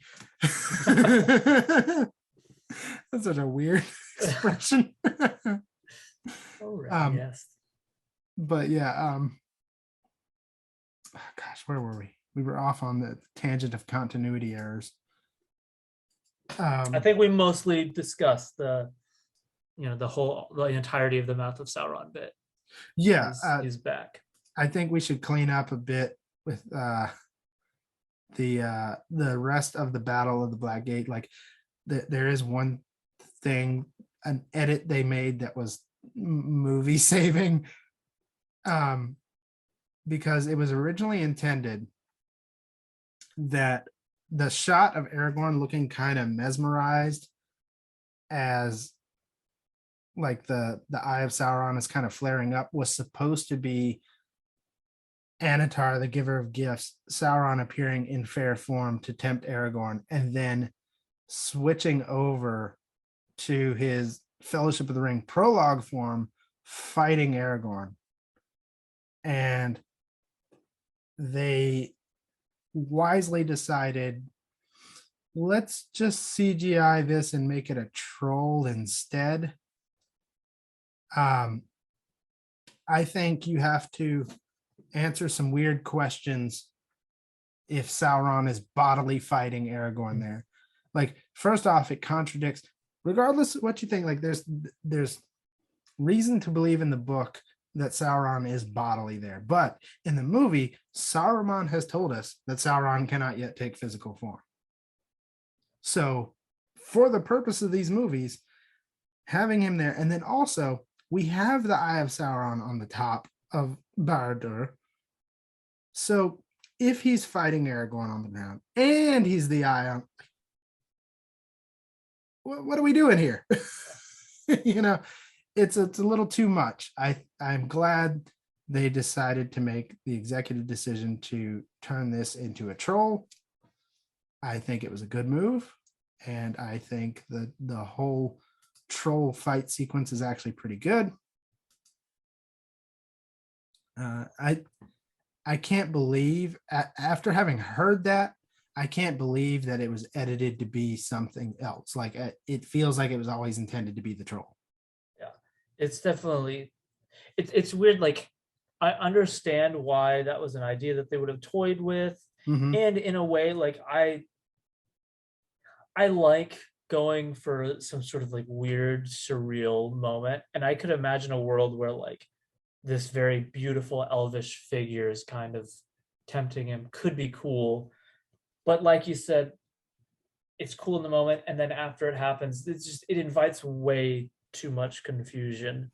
And like, like we've got a nice and tidy setup here. Yeah. Like everything is so clean, motivations are so clean, location is so cleanly laid out. Like let's not hurt that at all. Yeah. And the image too at the end where Sauron just pops like a bubble, like it's so satisfying for the end of Sauron. Like, and I don't know how you do that if Sauron is bodily on the ground. Like, it just wouldn't feel the same. yeah. Sorry. But also, yeah. Before the battle starts, though, Aragorn's got a speech that has to be talked about because it's like, I'm so glad you saved me from skipping over that because it's, to me, it may be my favorite, like, hype up the troops speech in movies. And part of it is just how unconventional it is. Like the unconventional aspect of it, I think, is what makes it so powerful. Like it's such a weird, I don't understand the person who thinks like this is how I'm gonna like hype him up. Whereas like maybe a time where we're all ripped up by wolves and society's gone. There's probably gonna be a time where like men are the worst and bonds that had been made and trust are just gone, and like we're just abandoning each other. There's going to be a time, there may be a time where all of this is horrible, but to be like it is not today. Like that's the way it's worded, the way the whole speech is posed is just like so powerful to me. I'm just like talking about as bad as things could get, but like regardless of how bad things could get, by our strength, it is not this day. Yeah. Without that turn, it is without that turn at the end but it is not this day. It is literally Andy or Will Ferrell's character's sales pitch for Andy in The Office, where he's like, you could go with this guy and it could be the best decision you've made, or it could be the worst decision you've ever made. You're playing Russian roulette, friend, and you got one in the chamber. What's it going to be? Like, except Aragorn actually makes it a good sales pitch, like, and turns it at the end where it's like, look, but that's not happening now. Today is different. If we're bringing up like comedy shows that this scene makes us think about, I don't know if y'all seen Community, but in the first episode, the dean of this community college is giving a speech, and he's got it all written down on these cards, and he's like, you may have heard this idea that community college is for old people, and it shows like one of the main old characters, and it's like, or recent divorcees, and it shows the recent divorcee. It's like he's going through all of this thing, all of these stereotypes, or like the college, the previous college dropout, and it's like that's what you may have heard, but have a great year. And like that's the end of the speech, and it's because he lost some of the note cards. And so he just leaves with all of that. And then it's like, have a great year. Yeah. Like, it's not funny. Like, it's played very straight, very earnestly. It's beautifully written. I love everything about it. But you're right in that it's unconventional, in that it's like, if you're going to hype people, you're starting out the exact wrong way. And that's been somewhat consistent here, and like it's like a habit he picked up from Theoden, who Theoden is all about with death, we're gonna die anyway, let's go out swinging, and he sort of does that, except for the most hopeless battle we have seen yet, it is the most hopeful hype speech of all of them. And I think that is exactly the right move. It's not the move I would have made writing this, but but that's why I didn't write it. Somebody better Exactly. than me wrote it. Exactly. So that's that, man. Like this speech is like I'm with you, James. I think it is my favorite hype speech before a battle. And Whenever he says, "I bid you stand, men of the West," I'm like, oh yeah, like Viggo Mortensen, man. Like he started this trilogy power whispering the whole time, and then like to think that man smoking his pipe by the fire, staring ominously at our hobbit friends, is this king, is so bewildering and so satisfying to see unfold. Like, notice too, like we have Gandalf who single-handedly fought with the Balrog. We have Legolas who did his incredible stunt here. We have Gimli who's just comedic to the end. We have Merry and Pippin who have their moment of absolute courage that we got to bring up here in a second. But notice that almost all of our conversation this entire time from this Blackgate thing is on Aragorn. And that's sort of how it should be. It's like an incredible love letter to this character and a payoff to everything we've seen for him. And it's not even the end of the payoff for Aragorn. It's just a great, great time. Cinema. It is absolutely cinema. There's two bits we have to get to too, that the resolution of Legolas and Gimli's arc is here, and it's beautiful and played. It's almost funny, but it's so sweet in a way. Like it opened itself up to end in a joke, but it ends in total sincerity, and like that was the right move. Yes, exactly. That Gimli saying, I never thought I would die fighting side by side with an elf. And Legolas says, what about dying what about fighting side by side with a friend? And he says, I could do that. It's like, that's the perfect culmination of where, I mean, and they've been friends. It's not like this is the moment they've become friends. It's just that. Perhaps lovers as well. Oh, quiet you.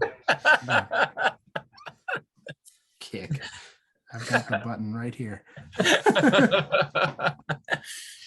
But I do like I mean, I do think you're like they've been friends this whole time, but it's kind of like that weird thing that happens in a lot of guy friendships where it's like it's this understood thing, but like they don't know it. There's like this, it's this unspoken thing because you're afraid to like, I don't know if it's afraid to damage a sense of masculinity or whatever, but like it's, you just don't really say it. But like I really like this, like let's acknowledge that we're like best friends. Like let's just say that. It's got to be said before we die. Yeah. It reminds me, I had a moment when I was in middle school where a friend of mine that I didn't even really think, like, yes, like in my subconscious, in my lizard brain, I knew friend, but like I didn't think of him consciously that way. And I got invited to his birthday party and I was like, oh yeah, that guy is my friend, isn't he? It's like, it's not necessarily that I didn't even notice it. It's that it wasn't understood like fully. And I think it's ironic too, because like Legolas is obviously the more mature of the two here. He's been here since he decided to draw a bow on Éomer for a slight insult to Gimli. And Gimli has been here too, but he's just way more emotionally distant and compensating, So for Gimli to drop his guard and be like, I could do that. Like that's good. Yeah. Nice moment. Great moment. And then we're still not done with fantastic moments here at the gate, because after Aragorn's speech, Aragorn goes to charge, and the first one's off the line. After the great for Frodo. Yes, the beautiful for Frodo. And the first ones off the line are Merry and Pippin. And that is just chef's kiss cinema. And I think of that moment every time I hear the you bow for no one line. Like I think of this moment where it's like you have Gandalf being second to Merry and Pippin running here. And Gandalf has been the one saying all the time, like, you can learn everything there is to know about hobbits in a month, but after 100 years, they can still surprise you. And I think this is one of those moments where he's like, oh, these guys, this is why I love me some hobbits. Yeah. You know, like, this is why I love you guys, you know. So good. It's so small, but so important. It's so great. Yeah. And then the cherry on top to me is Howard Shore deciding that he's going to outdo everybody who's ever written anything. Like bringing in a massive vocal choir for the Fellowship theme. Do you know what they're saying? I may have at some point. I don't know. There's a translation, and it's if by my life or death I can protect you, I will. You have my sword. Wow. Oh man, Goosebumps. That's incredible. That's incredible. Yep, that's what they're singing there.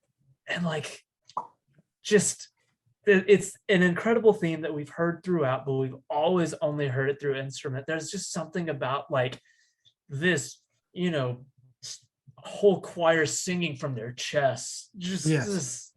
It is the most epic arrangement of that theme imaginable. And we're going to come back to it because the whole cutting back and forth here with that music and everything happening with Mount Doom is wonderful, which is a great transition point because we gotta talk about Frodo and Sam here. A couple extended bits here with them. It doesn't start extended. I think the you can't go walking around in Mordor and not but your skin bit is in the theatrical cut, unless I'm mistaken. But they don this orc armor, and importantly, Sam throws away his pots and pans, which is like, it's the prelude to I don't think there will be a return journey, Mr. Frodo. Like, Sam throwing away his pots and pans is a big freaking deal. Yeah. Like that's showing he's thinking. In case we had a roast chicken. Yes, exactly. He's now fully aware they are not having a roast chicken. I mean, he's been there for a while, but yeah. Then they march to the gate, and there are vestiges of this scene in the theatrical cut. Like the shot of the orcs marching towards the gate is in the theatrical cut, but it's just there to show the orcs shuffling off. Before we move into the extended scene, I just want to say that the bit that Sam says about the orcs, they're moving off way to the north, something's drawn his gaze. Oh, no. Yeah, he says it here, I think. Is fantastic. But I was actually mistaken, because they look out and they see the orcs like encampment, and it's just like, you can't imagine a way they could possibly stealth their way into Mount Doom from where they're at Cirith Ungol. And there's like entirely too many people to even fathom going around. Like, it's just an impossible situation. And they wade into a sea of orcs who are now on the march. And in an extended bit only, Frodo and Sam hide in like a crevice as a battalion of orcs is marching across, and there is like an orc slave master whipping people along. And he happens to spot Frodo and Sam in full orc armor there, and has them punished and whipping them and having them march to the Black Gate. This, obviously, my first experience was the theatrical cut. I can't imagine the pins and needles I would be on over this situation if this had been the first version I'd seen. Yeah. Like, it seems bad. Yeah. Like how do you get out of this? Yeah. And how they get out is actually pretty neat. But I want to draw attention to another, like, in my opinion, like award-winning orc here is the it's not the slave master with the whip, it's the inspector guy Yeah. with that weird clouded glaucoma eye. Yeah. And just the nose that was like punched into his face. Yes. And the weird like squealy pig noise he makes when he spots. It's the sound of a bull. Like it's the sound of a bull as it charges. And it's like the scariest sound to me ever. Yeah. Like whenever he looks at him and he's like, I'm like, oh, Yeah. oh. And this guy is the Hawkeye of orcs, even though he has the physique of the blob of orcs. Like he sees everything, you know, like, but can you see why kids love Cinnamon Toast Crunch? Sorry. Side note, little joke about that. There was somebody did that with the scene where Saruman's talking about Sauron, and he's like, from his fortress in Mordor, the great Lord Sauron sees all. His gaze pierces cloud, shadow, and flesh. But can you see why kids love Cinnamon Toast Crunch? Is there an edit of that somewhere? No, it was text I saw, but God, there needs to be an edit of that. That would be incredible. But yeah, the inspector guy, because they're marching and they halt the battalion for an inspection. And I do, again, love the voice and the line read of inspection. I was about to say another line that I quote way too often. The inspection one? Yeah, I say that a lot. And then they just, as they get spotted by the weird, I don't overseer orc. What is his role? It's just like Just I don't scare know. people. Yes, the bull orc spots them, and then they engineer this idea. Frodo's idea, actually. He says for Sam to hit him, and they have like the worst orc brawl ever. Get off me, a filthy maggot! Yeah. And then like all the orcs like championing around them, and like it's the most pathetic fight you've ever seen, because it's just two starved hobbits pretending to be orcs swinging at each other, but they cause such a ruckus that they're able to just kind of roll away out of it. And the overseer orc is distracted long enough to be like, hey, you gotta, you know, what does he say? Because he's got a distinct voice too. Yeah. He's like, oi, shut down this rebel. You know, like it's good stuff. And yeah, they escape the captivity of the orcs. Good scene. I again understand why it was cut, but I like it so much. Yeah. Like I'm glad it's here. Have either of you guys played the video game Shadow of Mordor or Shadow of War?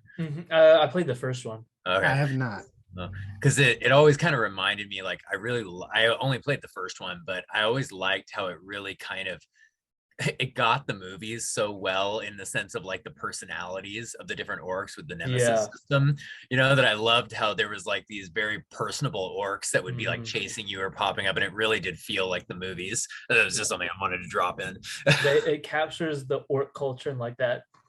Like, I mean, this orc overseer is like, I mean, he's the big slum boss in a Guy Ritchie British crime movie. Like, you show up this rabble. Like, it's and like that really, the game gets that too. That's cool. Yeah, we've spent a lot of time and justifiably so just talking up the orcs. Like they're just so great. Like I don't there are people who hate orcs as villains, and it's like, why how could you hate this? This is it's not exactly cool, but it's like it's chaotic evil in its most charming and most repulsive way at the same time. I don't get it, but it's so appealing. Like I don't the orcs are great, and I love every time we get to spend time with these crazy orc designs, fantastic orc voices, ruthless personalities, and like weird vestiges of society, but they're so warped and twisted. It's just great. Love it. But after they slip away from the orcs, the problem then becomes it's Mordor, which is basically like, how to describe the geography of Mordor. It's like a Renaissance painting of hell. It's just mostly black with lots of red, and it just feels hot and uncomfortable to look at. And my goodness, it looks dry. It looks bone dry, which is exacerbated by the moment James is talking about with the water, where Frodo just kind of wastes away at it. Yeah, that's one of those, like, in a real life survival situation where that's all the water they have, someone's getting punched. Like, but yeah, a lot of what's going on here is not very much to discuss, except that it's well made and it looks great, until we get to the point where Frodo does that weird dainty fall, because the Eye of Sauron's just like sweeping over Mordor and happens to just kind of spot Frodo. And Frodo does. I've always sort of laughed at the fall, and I don't know, like you guys too have this experience where it's like it's just a weird fall where he's just like it's like he puts effort into falling. Whatever. But it lingers over Frodo for an uncomfortable amount of time, and I joke about the fall, but it's a very well shot scene, very tense scene, saved only by Aragorn. Yeah, the composition and all of that is incredible. And honestly, I still to this day, on my like 876th viewing of it, I still don't know what to do with the fall. I'm like, is this bad? Do I think this is dumb? Do I wish this was reshot? I don't know if I'm saying yes to that. I really don't. But I'm thinking about it every time. Yeah, like it's noticeable. Yeah, it's one of those weird. I get the trilogy. The more I rewatch it, and the more like every time I rewatch this trilogy, I've seen several new movies since the last time I watched it. So every time I watch other movies and then rewatch this, I realize how many weird little idiosyncrasies exist in this. From like, there's just so many weird things that happen that, like, I mean, whether it's that or the thing that always sticks out to me is the fact that like the Easterling is like 15 feet away from Frodo before he goes. I'm like, what is? And it's like, as a kid, it's none of this really matters. And so it's grandfathered. It's like, no, this is a scene that happens in this trilogy. Therefore, it's wonderful and perfect. Like, it's just, that's how it's understood. And then as I watch other things, I'm like, this is kind of a weird thing, isn't it? Like, yeah, if you just edit a kind of rock in that they're coming around, like that problem goes away. Yeah. The infamous rock in front of R2D2 that George Lucas. yes. You just need an R2D2 rock and this problem goes away. But yeah, it's there are little moments like that. The horses disappearing, and this weird dainty little fall. So yeah, I'm gonna go on record and say if I could reshoot that, I would. Like, I would change it. Like, the shot composition is perfect. Like the silhouetting is great. Like, all that's good. It's just the fall itself is like, what are you doing there? What inspired this take, and why was it kept? That's what I'm more curious than anything, because I know that knowing Peter Jackson personally, knowing just Peter Jackson as a director and how he typically does things, he usually shoots scenes like 30 times, even if he made Elijah Wood fall over like 50 times just for the lulls. Yeah, and so exactly, I probably would. Yes, but like that more than anything is what I'm interested. Like, I want to be like, I don't think you just chose it at random. Like, I want to hear from him, like, because I know there's a reason why he saw that fall and he's like, that's the one. What were the other falls like? God. He was like doing Yeah. handstands and stuff, back flipping into a fall. Cartwheels into the. He does like a hood slide into the ravine, you know. A little baseball slide. Yeah. Oh my goodness. Jokes aside, though, like, yeah, that's one thing that sticks out as oddly jarring in an otherwise perfect film. Yeah, but moving on from that, we have, I think, it's hard to say because there's so many incredible, iconic, unforgettable moments that happen in this movie. If I had to choose just one gun to my head, this might be it. But Frodo collapsed on the side of Mount Doom and talking about, like Sam says, do you remember the Shire, Mr. Frodo? And, you know, he says that, what does he say? He says that, does he bring up the strawberries here? I think he brings up the strawberries later. But he mentions things nesting in the hazel thicket, and the barley will be in the lower fields, and, you know, and Frodo says, you know, I don't recall the taste of food, you know. Oh no, I think the last thing Sam says is something about the strawberries, and Frodo says, I don't recall the taste of strawberries. Yep. Or the touch of grass. Yes, and the panicked and like panic attack he's having, where he says, like, I can see it, the wheel of fire before my very eyes. I'm naked before him and everything. And it's like, as that builds, I'm like, I'm like about to have my own panic attack watching it. And the like goosebumps, like that just sounds like a terrifying description of what Sauron and the ring and everything leaning and pressing on him is just oppressing him with. And then Sam has that, then let us be rid of it. And I can't carry it for you, but I can carry you. And the music, the swelling of Into the West there. So beautiful. This is like I said, gun to my head, if I had to choose a moment in this movie that's like cinema, this might be it. And that's a hard ask because we're coming up on like many of these types of moments. But man, what a scene. It's just, gosh.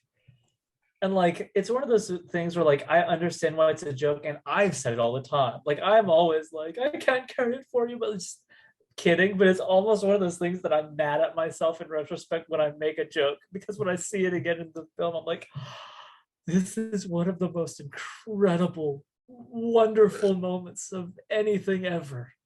Yeah, because it's doing so many things. First off, it's like it's Sam realizing exactly what this, I think for the first time he really understands what Frodo's going through.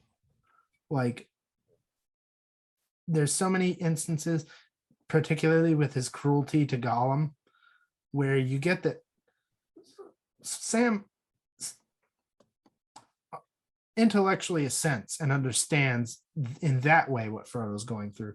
But it's not until he sees his master like having a dang panic attack on the ground and just destroyed by this ring that he realizes, oh, I can't carry this burden.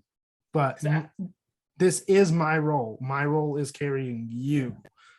And it sounds like I just restated the premise here, but there's no other way to put it. It's the most eloquent way you can. Like, in his own folksy Sam way, he has shown us exactly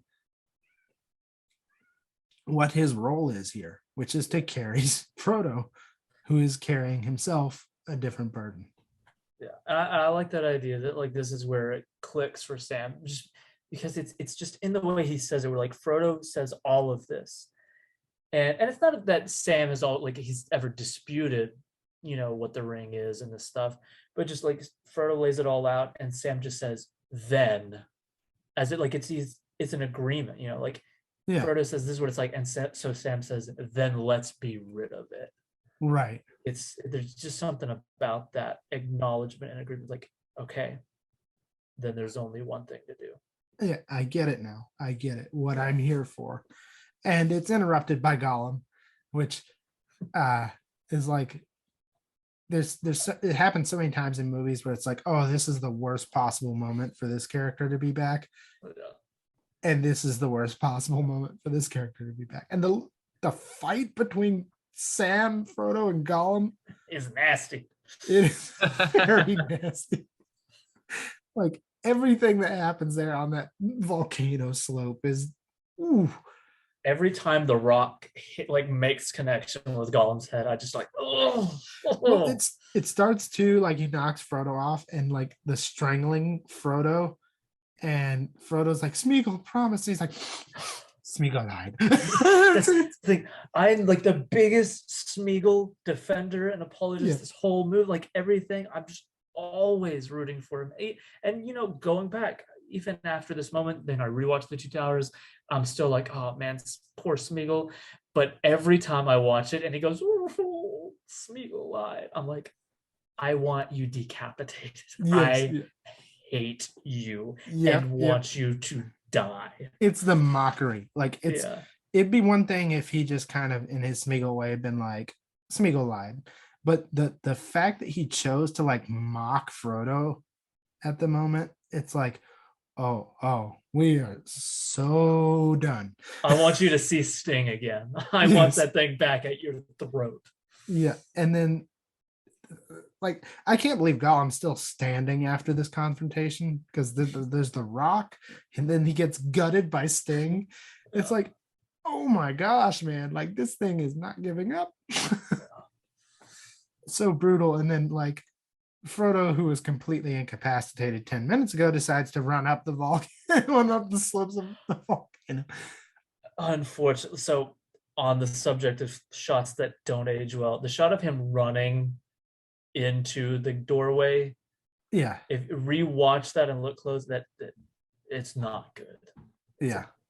It doesn't look good. I like the design philosophy of it and everything, but the shot itself, like you said, because it's that thing where like it's a camera on a miniature doing that, and then they're trying to map a person running, but it's like it's not perfectly mapped, and you're like, that's not good.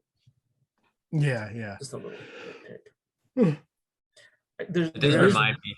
I'm sorry. That did remind me too about this is from the scene we just talked about, but I just remembered of where Sam, says, basically that, I can carry you.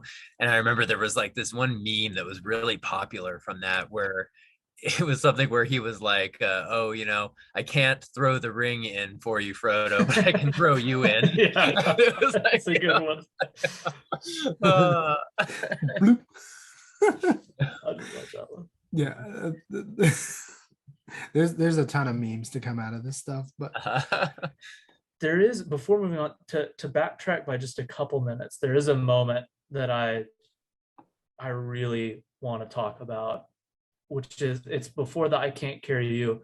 It's when they're both like kind of passed out and they can't really move, and Frodo he starts getting up and walking, and you hear, it's the only time, it's not even really the Shire theme, but it's like the lightest, like high-pitched kind of flute that plays. It's the only time this particular instrument and melody is heard, and it's like, I genuinely can't listen to the score and get to that part and not like cry.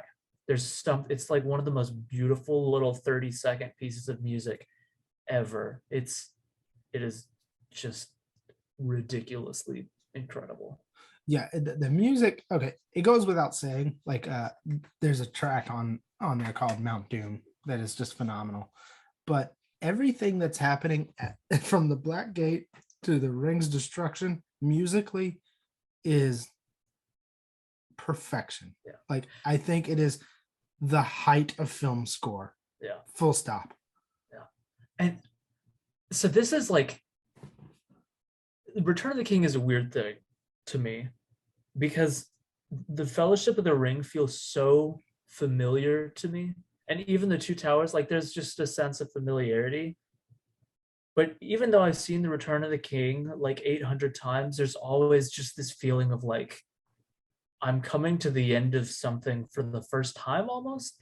And I Yeah. think the music plays a big part of that. Where like even like whenever we're fighting in Moria and Fellowship, I'm like, I'm aware in my mind that I've seen this like 5,000 times, but every time we're coming to the end and we're in Mordor, and we're hearing Howard Shore just stringing together like all of these different pieces. It's like it almost feels like watching it again for the first time, or watch like it feels as if I haven't seen it in a decade. And I'm like, oh, I forgot about it. But it's just there's just something so foreign and other and crazy. Like it's just Because you have moments of pure opera happening. Yeah. Starting with for Frodo, like you have that pure operatic thing. The whole Gollum fight has choir going crazy, and like it's also punctuated by like just before with the I can't carry it for you, but I can carry you.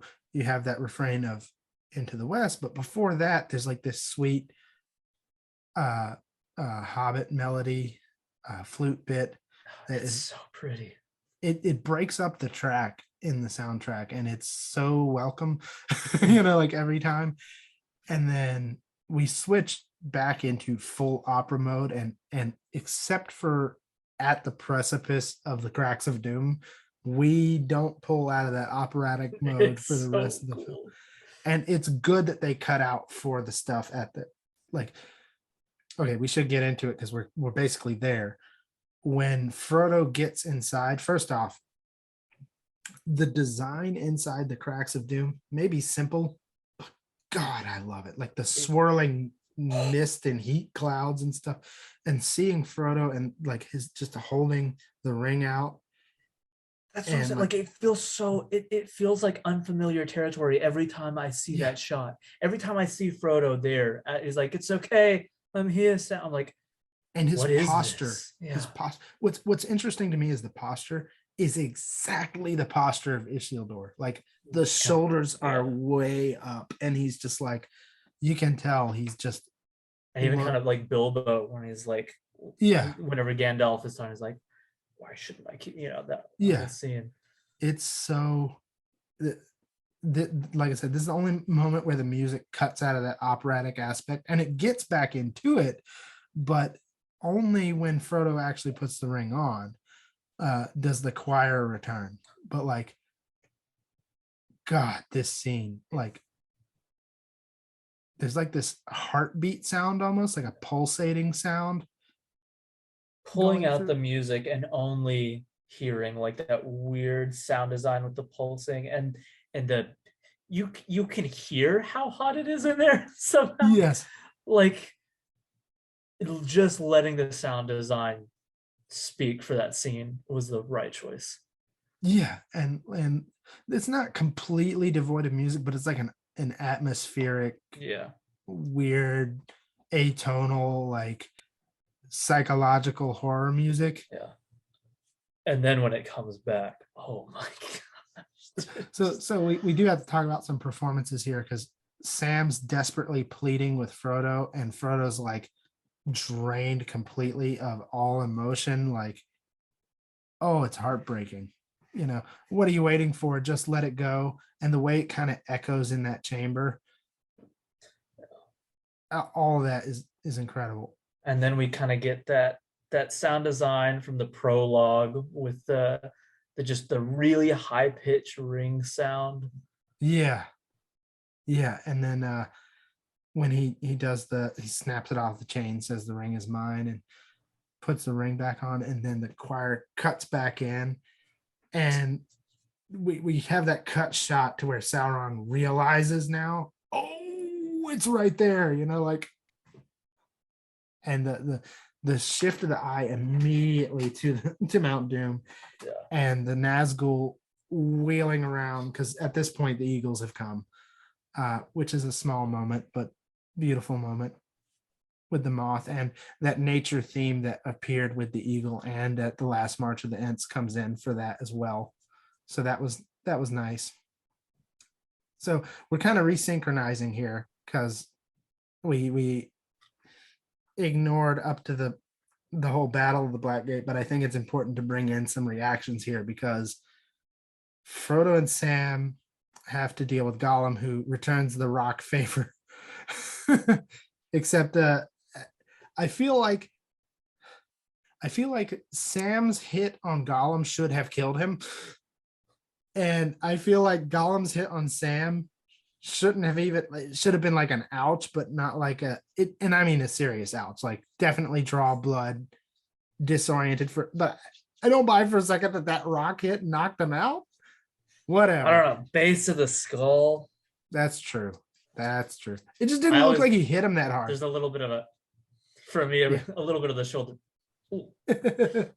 But yeah, either way, knock Sam out. And then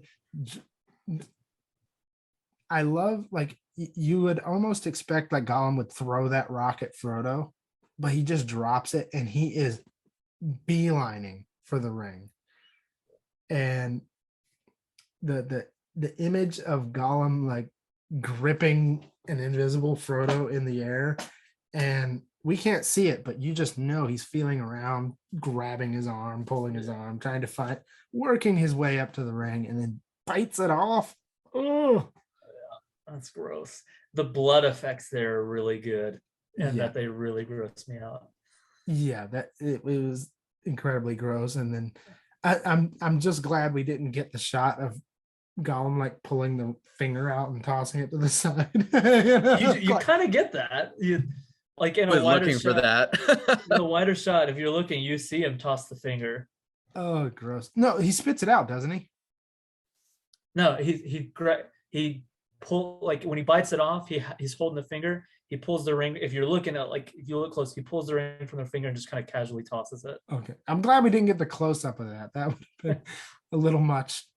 Just imagine like a different director, like a Guillermo del Toro type, that we would have followed that finger into the lava. I'm surprised, given Peter Jackson. Yeah. Peter Jackson, that's not what he did. Did 8 splatter films before this. Yeah, true.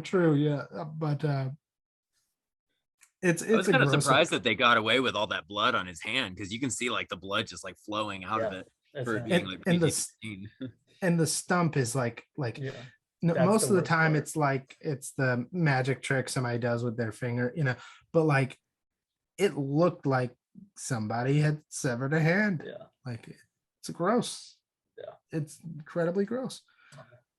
But the music playing over this whole scene is like, to me, like if I were to like create a list of like top 10 most impactful music moments, this moment for me personally like lands probably pretty high up there. Whenever Frodo says the ring is mine, and right after he says that, it's just this deep, almost like an angry shouting lament and hopeless kind of the way the choir booms in. It's like the audible version of being hit in the chest with a sledgehammer. It just feels thick and powerful, and like as they're just holding on to those notes, as like he's getting closer, and then Frodo smirking is just like, and that jet engine sound as he disappears, that overtakes everything. Like it's just there's just something about that, like, because they had emphasized a lack of like typical kind of music. Yeah. Once he says the ring is mine, and it just feels like the voice of 1,000 people all at once hitting you in just despair. It's like if the audience was a well-disciplined choir. Yeah, exactly. It's like everybody seeing it is going, what are you doing? To me, I don't know how much of it is just like me projecting my own feelings onto the music, but to me it sounds like angry despair. Like they're the choir there. It's like it's hopeless, and I'm mad. Like, ugh.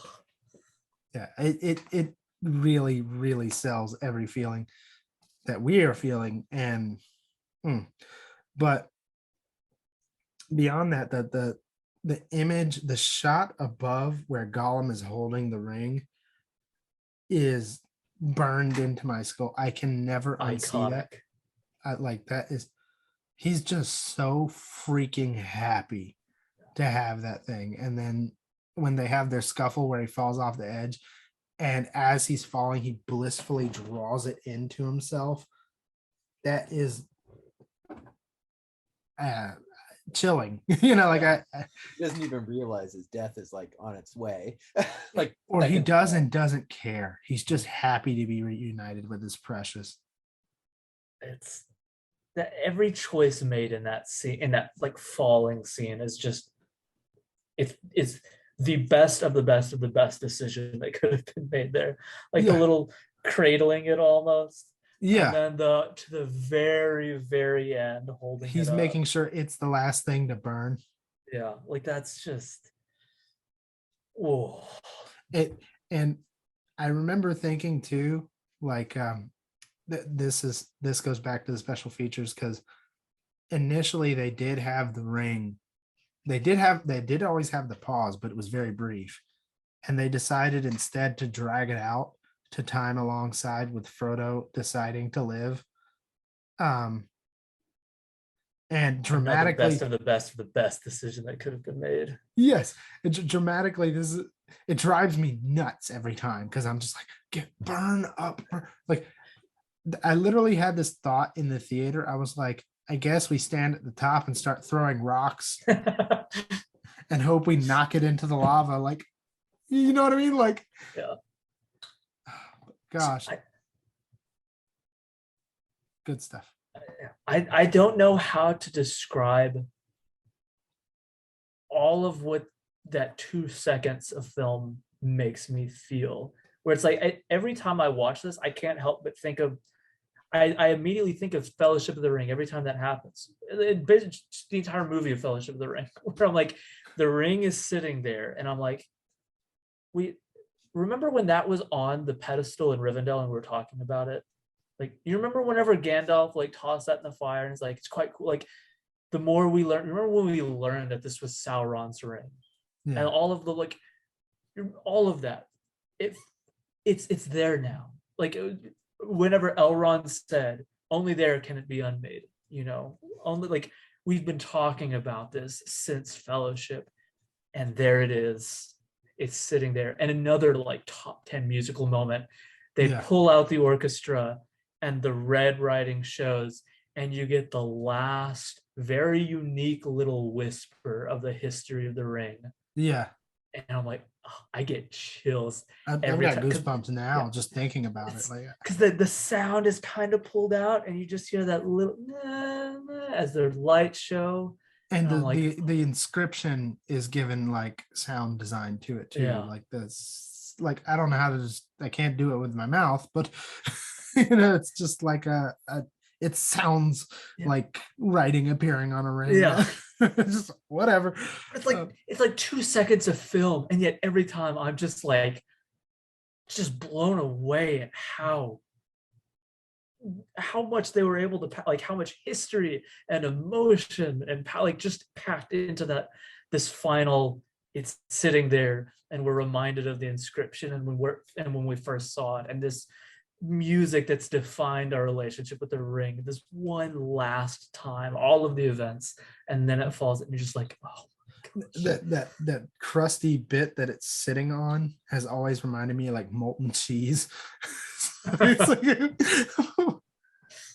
yeah, I distinctly remember having the mindset that, are they gonna have to like find a way to move this thing? Like, is it just gonna sit there? What is going on? Gonna get a stick and like poke it from the side.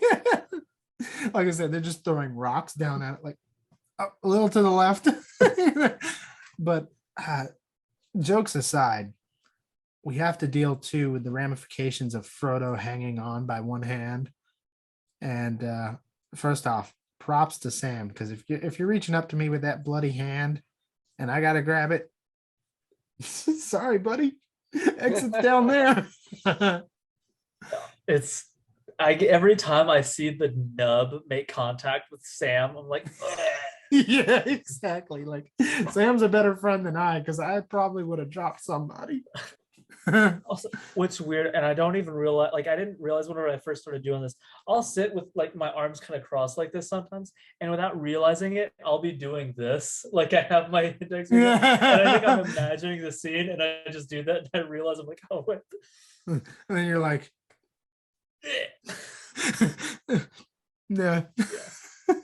But yeah, that scene, I sort of already mentioned it. Like the ring is lasting in proximity to, in proportion to Frodo's will to live. Like the moment Frodo decides to reach, which by the way, again, another incredible line delivery from Sean Astin.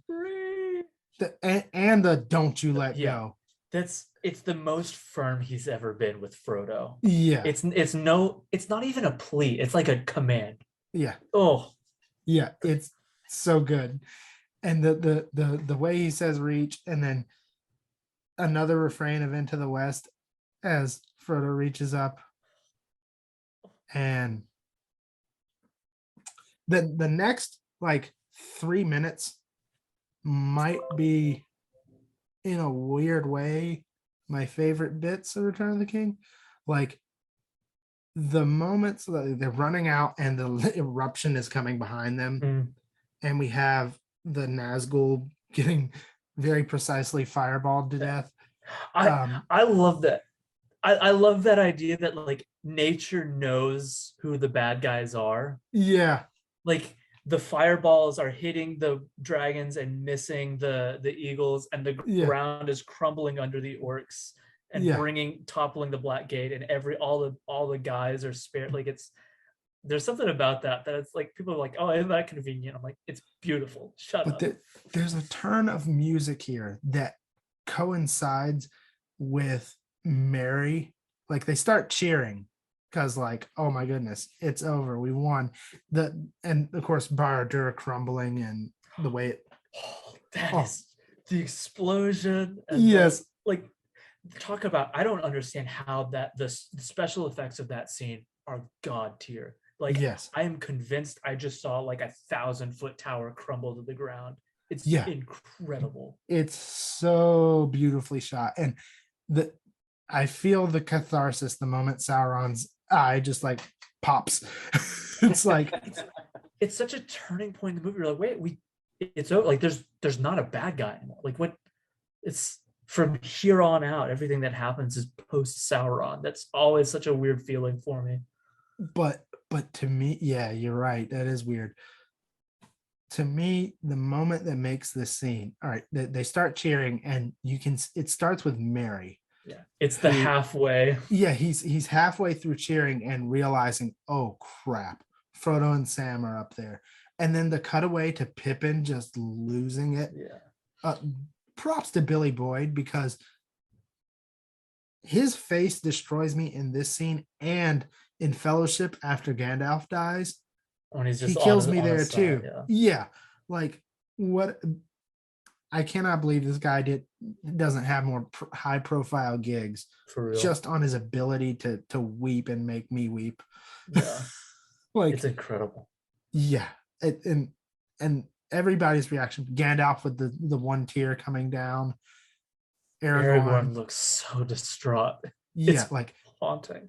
They all are glad they won, but they just are horrified at the idea that Frodo and Sam are gone now. It's so sad. It's such what a picture of their friendship, though. I know. Gimli too. Gimli has a moment too where he kind of shifts as well. But like all the reaction shots of the Fellowship are impacting to me. Yeah. And I think that's one of my favorite parts of Return of the King. Just like, because like you said, it's a wonderful picture of their friendship, but it's just like this beautiful bittersweet victory they have. You know, that's bittersweet victories are the best victories that for cinematic purposes. Yes, exactly. Yeah. Let me clarify it. Yeah. But like my favorite endings aren't the nihilistic, all is pointless, but they are also certainly not the everything happened perfectly. Right. Like the best ending, like victorious endings, are the ones that acknowledge that what just happened came at a cost. Yeah. And like the movie that's not afraid to shy away, or the movie that's too afraid to not shy away from that, annoys me. And that's what this Return of the King not only doesn't shy away, it leans into it as much as it possibly can. In the best way I think a movie has ever done. Yeah. Like, because from here on out, we're just getting complete bittersweetness to the end. Like except with the exception of the Gondor scene where it's just sweetness to the max. And Sam's wedding is Sam's wedding is big too. God, that's a moment. But before we get to there, like the second scene on the slopes of Mount Doom, but this time with lava flowing all around them. First off, that imagery there is I need the painting. Yes. Another Renaissance painting of hell. Yeah.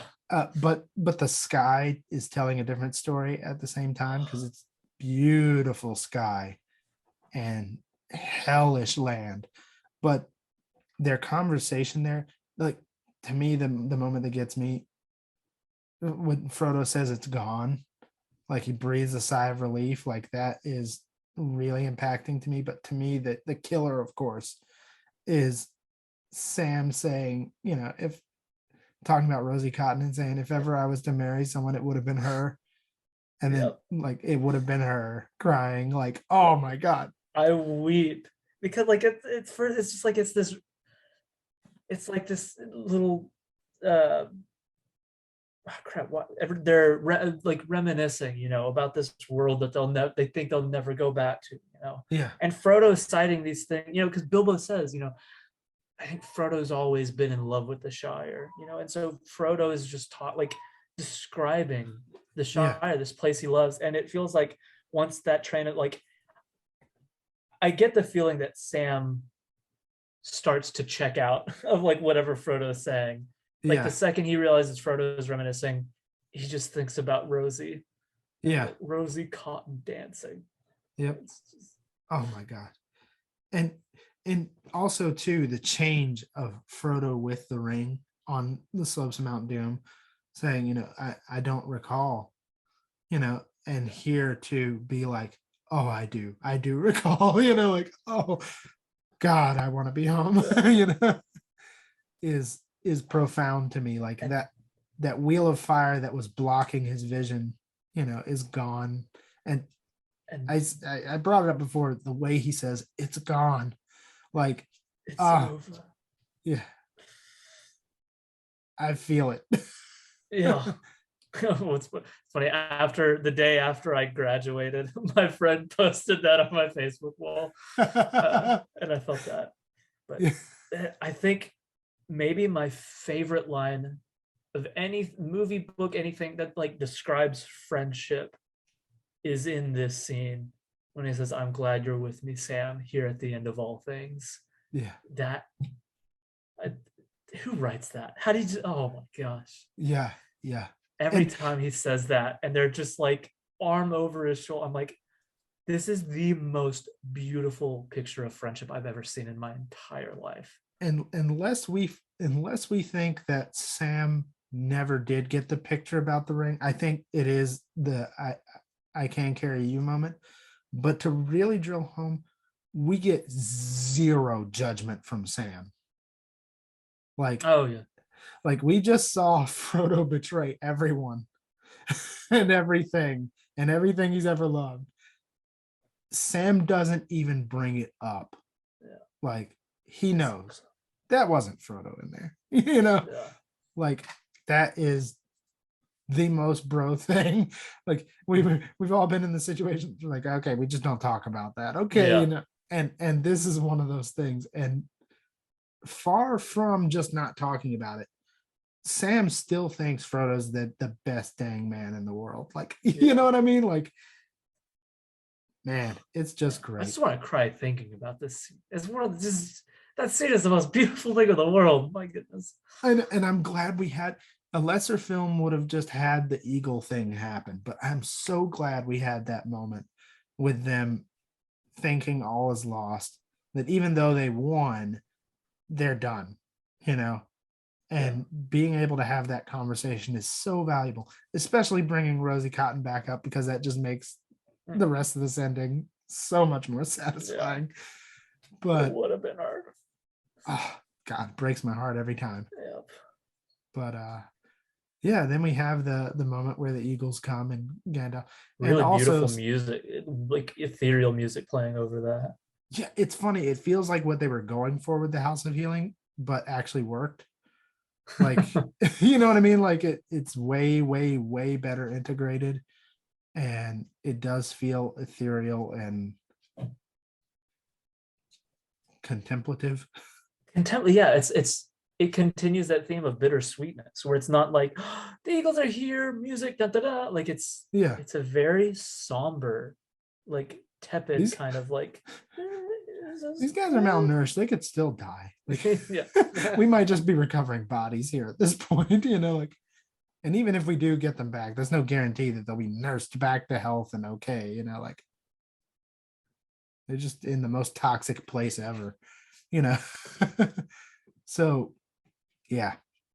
Then we hit the 300 endings, and I wouldn't remove a single one of them. And if you think this movie has too many endings, I challenge you to find one to remove, because all of them are necessary. That's the thing. Like, I bet the people saying that could point to endings, but what I would say is like the fact that you think that ending can go means that, like, you misunderstood something. Yeah, you don't understand what makes this trilogy so phenomenal.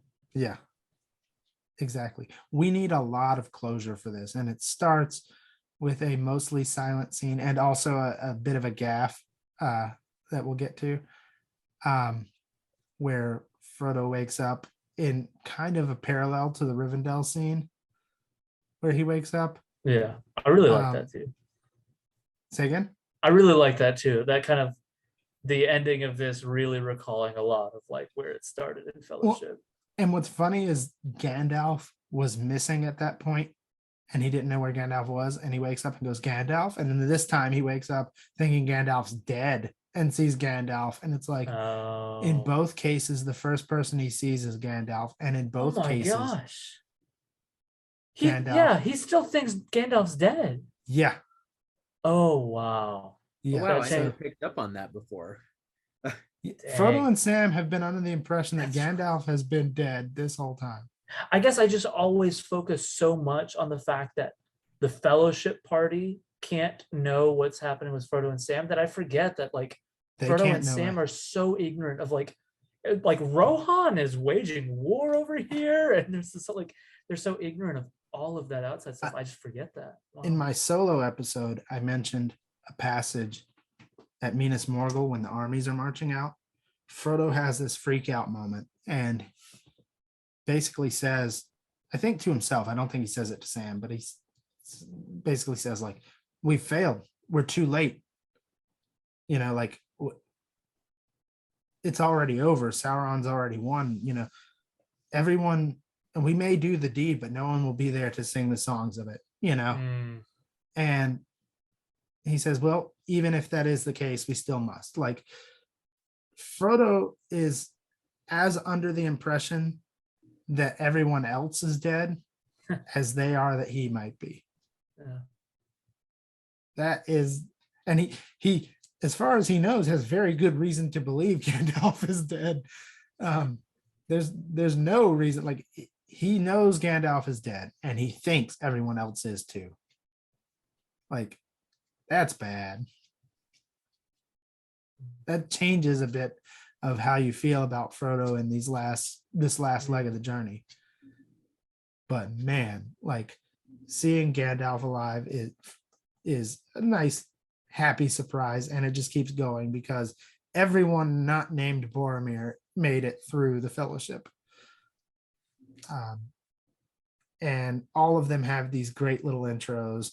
His relationships really come through to them based on what you've seen. Like, Gimli, and then like Merry and Pippin straight up jump on the bed, bouncing around like idiots. And I love uh, Pippin's whole like. and here's the gaff too.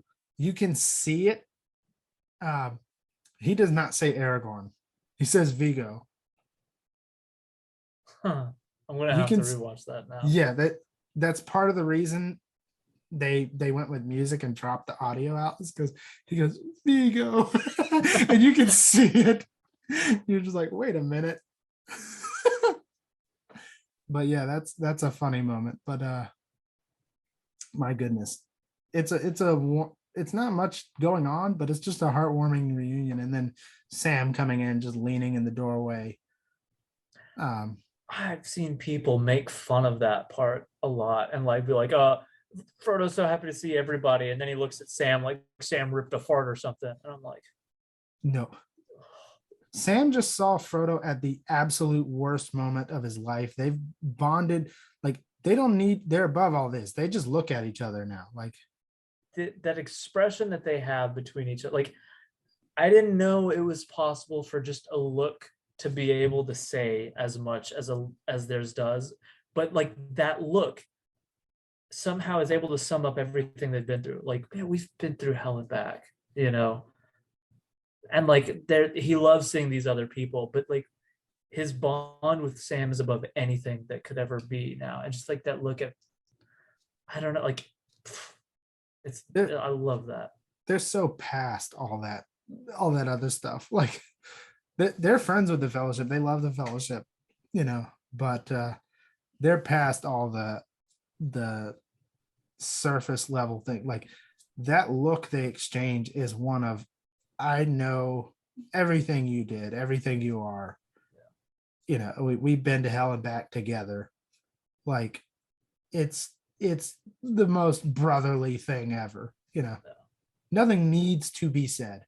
I'm glad nothing is said. It doesn't have to be said. Like, what could you possibly have Sam do or say that would feel true to everything they've gone to, other than what happens in this movie? I'm sorry. I think it's perfect. Yeah, it is. And then we move to the first of many moments where I just start crying through this thing. This may get the most concentrated tears, I think, for me. Yeah. First off, the shot above Minas Tirith with like everyone on that top level. Yeah, is all the flags and stuff. That's cool. Just beautiful, beautiful scenery. And everybody is dressed their best. Like, good God, Faramir is like, man, what is he wearing? Éomer is wearing what appears to be Theoden's armor. He looks like the King of Rohan now. Like it's pretty darn cool. And then like the only people dressed like any kind of casual are the hobbits, which I love. So fitting. And Aragorn is dressed to the nines as well. But we have this coronation scene with Aragorn singing, and it's so good. I love Gandalf, like just Gandalf's beaming pride in that. It's just like, we now enter the days of the king. You would think that duty would fall to Faramir as the steward, and maybe it did, but I could easily see Faramir being like, oh no, that's a Mithrandir thing right there. Yeah. And Aragorn being like, absolutely it is. Like, but yeah, Gandalf crowning Aragorn, like you said, it's a very proud moment, and I think calls back to what we were picking up out of the dismissal of the Army of the Dead scene. Like, he's invested so much into Aragorn as a person, as a leader, and I think he's just so darn happy to be doing this. It's like the role of father of the groom at a wedding, which is about to be very appropriate anyway. But that song is really nice too. I like it. It's not like a victory chant. It's definitely not a yub nub. Yeah. Or he's aware at how inappropriate it would be based, like, just considering all that has happened, to Tons of just feel like, sacrifice. yeah, it's not ashamed to be victorious, but it's not at all gonna pretend like crap didn't go down. Yeah, it feels very appropriate for this kind of scenario, and good way to start being a king. Like, I love that it's like the first words spoken from him as king are like the most humble words imaginable. You know, like this we're day at the does king. not belong to one man. Yeah, we're at Aragorn's coronation. He's Yep. the first king of Gondor in forever. Like, this day is monumentally historic because of how he relates to it. But for the first thing for him to say is like, you know, this day does not belong to one man, but for all. Like, it's like, man, what a guy! What a good guy! Yeah, we are simping for Aragorn throughout. Absolutely. Hardcore. Yeah, and this whole thing is his last scene. So they really give it his due here, because in addition to being a coronation day, is also a wedding day, which is just great. Elrond appearing with the banners behind him, and then the way the love banners Legolas. part. Yeah, Legolas is just cheesing. Yeah. He's like, it's like whenever you're getting ready to surprise a friend and you're trying to be like, hey, what's in that door over there? Like, it's just like, Yeah. he's like so excited about the part he plays. Yep. Oh goodness. Yeah. And it, like, even though it's not explicitly a wedding scene, it absolutely feels like it. Like, Yeah. that you have father of the bride escorting her down. You have, And I love that, like, Elrond is this, you know, this incredible stature of an elf, just like nobility and stuff. And I've been to enough weddings, so like he looks like a father of a bride on a wedding day. Like, and he loves the choice of son-in-law. Like, yeah, he is exactly. beaming ear to ear, like, could not be happier, which you wouldn't necessarily know from the beginning of Fellowship.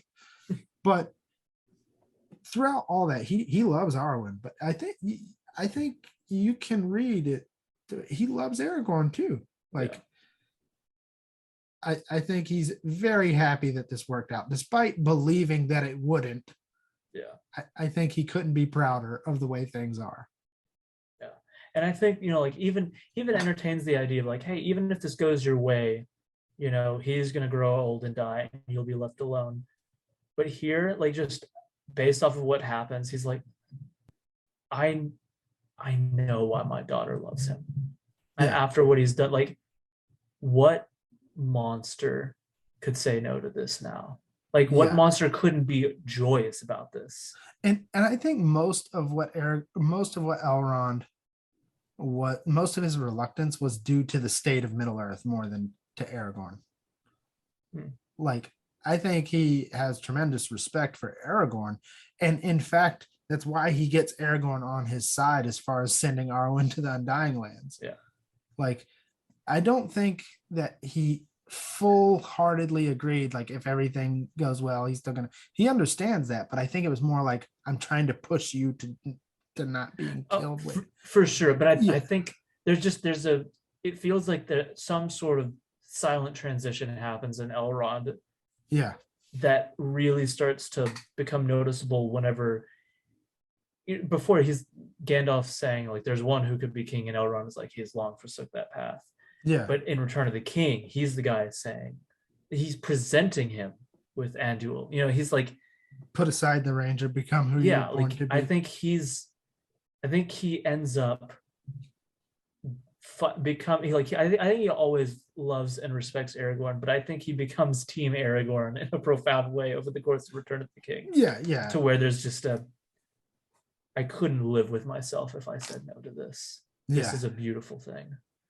Yeah, exactly. And yeah, the kiss feels like, even though it would be wildly inappropriate, I don't care. It's so like genuine. Yeah, it was famously for me, it was the first time that a prolonged kiss happened, because I was young. I was still like full-on kid as these movies were coming out. It was the first time a prolonged kiss happened that I was like, ew, girls are girls. Like, I was like, This is good. This is good. Yeah, and it is. It is. But I It's just love like he's so kingly and put together, but And he's that goes so away. taken by surprise. He's like, what? And it's like there might as well not be any other person here. It just like leans into the kiss and he sweet grabs her. And, oh man, he's just into it. And it's beautiful. it is. It's incredibly beautiful. And then of course we have the moment that I think like I remember specifically. I had already seen the movie, right? And there were these commercials, right?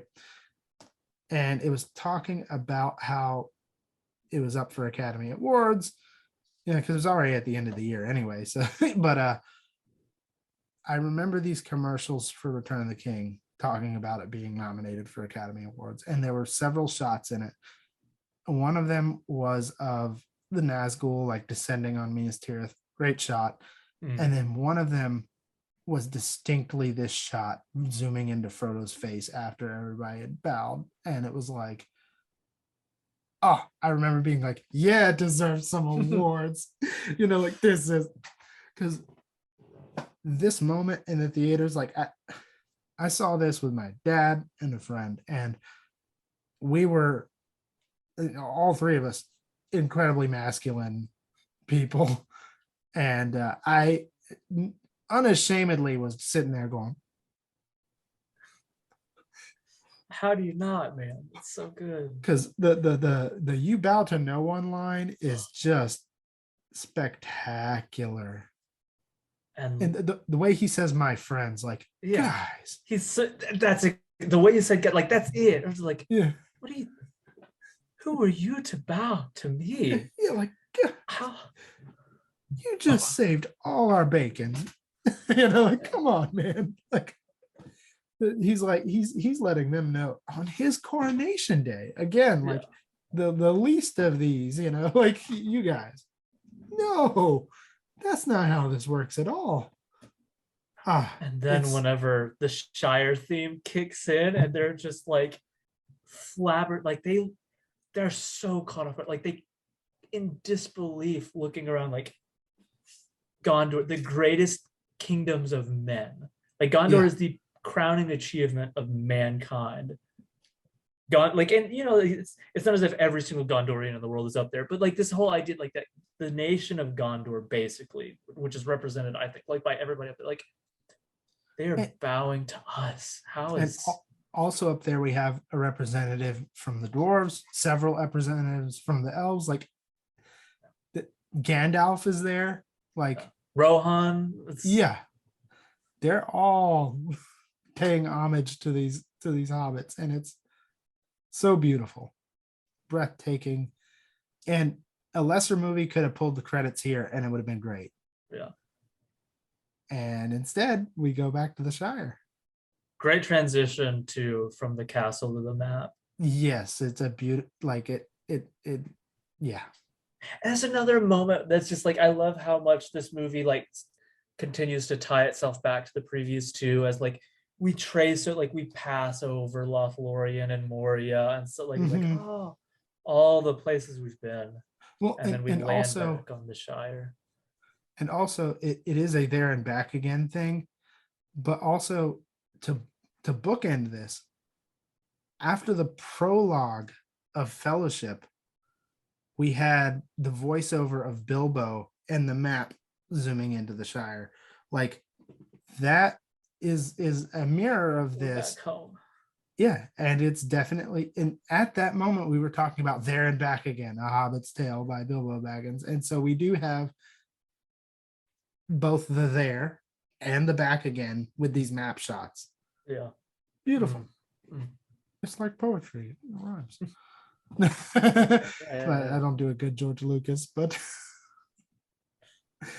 yeah, it's beautiful stuff. And I love the image of the decked out hobbits riding through Hobbiton, and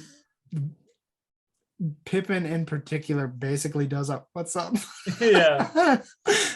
I love they're extravagantly dressed on these ponies, like these neighbors have not seen these guys for like over a year, and they come strolling back into town.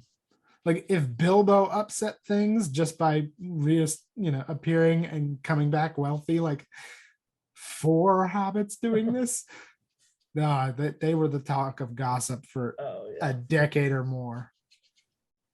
Oh. But it's And not it being also, Proudfoot is also awesome. yes, and it's not, again, a lesser movie would have just, and I'm not in any way saying that Star Wars is bad or anything, but like at the end of Return of the Jedi, we had like this incredibly cool sweep of the galaxy, everybody's celebrating, and I love that. Yeah. This is just a different kind of ending though. It's way more. I adore Star Wars, but its characters aren't as intimately known as the characters in Lord of the Rings are. Like Right. I would feel betrayed if the Lord of the Rings felt comfortable ending it at the celebration of kingdoms as opposed to I want I want my moment with Frodo. I want to be with Merry and Pippin here. Like I Yeah. want to we have to go way more into these characters before I'm ready to say goodbye to these guys. Yeah. And we have Frodo giving voiceover where Bilbo was before, saying, how do you go back to the threads of an old life? How Is do that you, is that before or after the scene in the Green Dragon?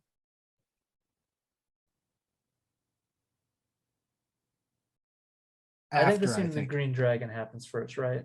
Yeah, I think you're right. Because it transitions from them riding in to them all sitting at the table Yeah. together quietly, in contrast to the way they were before, where they were young men dancing and screaming and hollering, and now they look like the veterans. From here on out, the palpable nature of the idea of bittersweetness is like inescapable. It's just it's the most profound expressions of like the bittersweet ending you'll ever find in the movie to me. Well, and now we have this weird position where other than Merry, Pippin, and Sam, other than Merry, Frodo, and Sam, Pippin is the most mature hobbit in the Shire. Like, what a world. Yeah, like even though he did the silly grin riding in, like he has been through incomprehensible, and you see that at this table. It's like a table of veterans, like literal, like World War II vets at their favorite haunt, and they're not even really talking. They're just there with each other. And before they left for war, they were singing and dancing and jumping on the table, but now they have so much more experience and maturity behind them than anyone in the room. That's what makes it so bittersweet to me, is because like you fight to preserve a thing, but the process of fighting keeps you from being able to truly go back to what you fought to preserve. Like it really does recall like the ideas of like World War I and II, like those kind of going out to fight for something, and you come back and you're not the person who made the decision to go out and fight, and you can't see the world the way you saw it before. Like it's that tragic like paradox almost. And no one at home except these 3 other guys Yeah. know anything remotely comparable to what you're going through. Which I actually only just recently had this thought where, there's the controversy around taking out the scouring of the Shire. And, like for the British person reading the scouring of the Shire, like that makes sense. Like, because I know Tolkien wasn't like, he wasn't like big on like this means this, like the scouring. But I feel like you can't help but think about just, like what happened to England. Like England felt it with the Blitzkrieg. Like it's just, you fought to protect your nation, but even sending out troops to meet soldiers in battle didn't protect the homeland. The homeland was hurt. His Shire had bombs dropped on it. But I also thought, in a weird way, it's also way more relatable to our POV which is the American soldiers returning to home. You know, they came back to an America that never, outside of Pearl Harbor, you know, like America generally, basically untouched. yeah, nobody And landed actually- on our soil. Nobody, And through the course, because we started in the Great Depression, it actually came out better. yeah. Like, And so it's- like you really, I feel like the World War II vets, you know, going back to their like that is the most apt comparison that could be made, because like they're coming back to a nation that was like, yeah, we're still here, we're still chilling, we're still like what we were. yeah, But you know, you can't, because you almost get the feeling like when the soldiers came back to England, you know, like that, it's not as if these citizens went out and, you know, fought the same way, but there's a sense of understanding and camaraderie that could be found there. I mean, just Yeah. looking at their streets and what they suffered. But there is that sense of otherness that US soldiers had to have felt coming back. and to make things into modern context, like, it's true, British soldiers that served in Afghanistan too. Like, that's even more detached, because their purpose being there was basically just backing us up. Yeah. You know, so you know, if you wanted to tie it to that British perspective, it's there. But I think cinematically understood, a World War II veteran probably is the most accessible analog. But yeah, there is no one else. That they are their support group. That's why, like, even before they left, they knew each other. They were friendly with each other. But like, Frodo and Sam were kind of a clique together, and Merry and Pippin were kind of a clique together. Now they are all sitting together. Yeah. Like, it's a transformation, and they're so matured from this, beyond anything that other hobbits have seen. And also, like, they've come back. Merry had a hand in killing the Witch King. Frodo destroyed the ring. Sam fought off Shelob. Pippin was there. But He killed an orc. yeah, he killed him. He lit the beacon. He saved Faramir. Yeah, true. Pippin had some things that they weren't quite as high as the other ones, but God, leagues more than any hobbit in the Shire has had to do. But I love that, all that. And Sam is like, well, yeah, I can ask Rosie out now. And I love the looks they trade each other when Sam puts the mug down and gets up, and they're all like, he's doing it. Yeah, it's amazing. And the cut between him getting up and asking straight into the wedding, it's like, yeah, like, I'm so here for this. And like, his smile, like looking out at everybody after the kiss, is just so lovely. The screen time to pathos ratio for Rosie Cotton is incredible. Like, we see her for very little bit, and we might even see her longer in Fellowship of the Ring, and it's not long. And then we see her briefly in Return of the King, and like, I'm all for it. Like, yeah, Rosie is absolutely the best hobbit in the Shire, and Sam absolutely deserves her. You know, like, Yeah. whatever. It's amazing. Mhm. And that scene is another one that has me not necessarily crying, but like, Just overwhelmed with like Yes. happiness. yes, it's like, oh my goodness, it's all coming together. And then I think we have the Frodo monologue.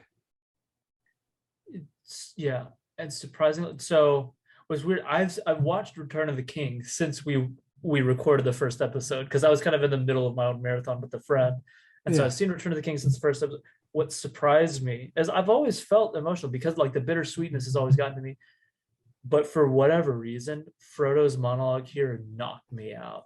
Like, the how can you go back? You know, how can you pick up the pieces? That just as he was going this, and as he's saying this, and we just these images of him walking through Bag End, dude. I don't know what changed. I don't know if there's some sort of life event that happened. I'm just forgetting. Something happened where, for whatever reason, in this viewing, I was like sobbing as he's just talking about, like, it's not like I saved it, but not for me. This Yeah. is for others, and I just can't go back. I was just like losing it to see it. And the fact that he has anniversary pains for Weathertop, uh, and like I know we're talking a lot about veterans here, but that's exactly what all this feels like to me. Like it feels like war veterans returning back to a normal life that they've now been accustomed to, trained for, and what's the word? Acclimated to a much harsher, crazier existence. And the mundanity, the normality feels so frivolous in comparison. Could you hear all these stories about how like some people felt like they had a hard time going back to sleep on like super soft and comfy beds, and so they'd sleep on the floor. Yeah. Like there's more than one place to read those accounts. Like you Yeah. find that all over the place. Like a soft bed felt wrong. Yeah. Like the way life is comfortable isn't right to them anymore. Yeah. And it's worse for Frodo because in addition to having gone through all the normal stuff, he was also being psychologically tormented by a magic ring. Yeah, because you think about like just what Pippin's like 20-second encounter with Sauron did to him. Yeah. But just Frodo had to be cognizantly aware of pure evil for so long and feel it creep within him that it's like he's not the same person.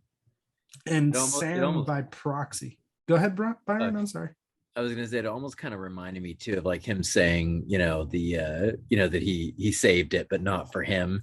It almost kind of reminded me a little bit of like some of the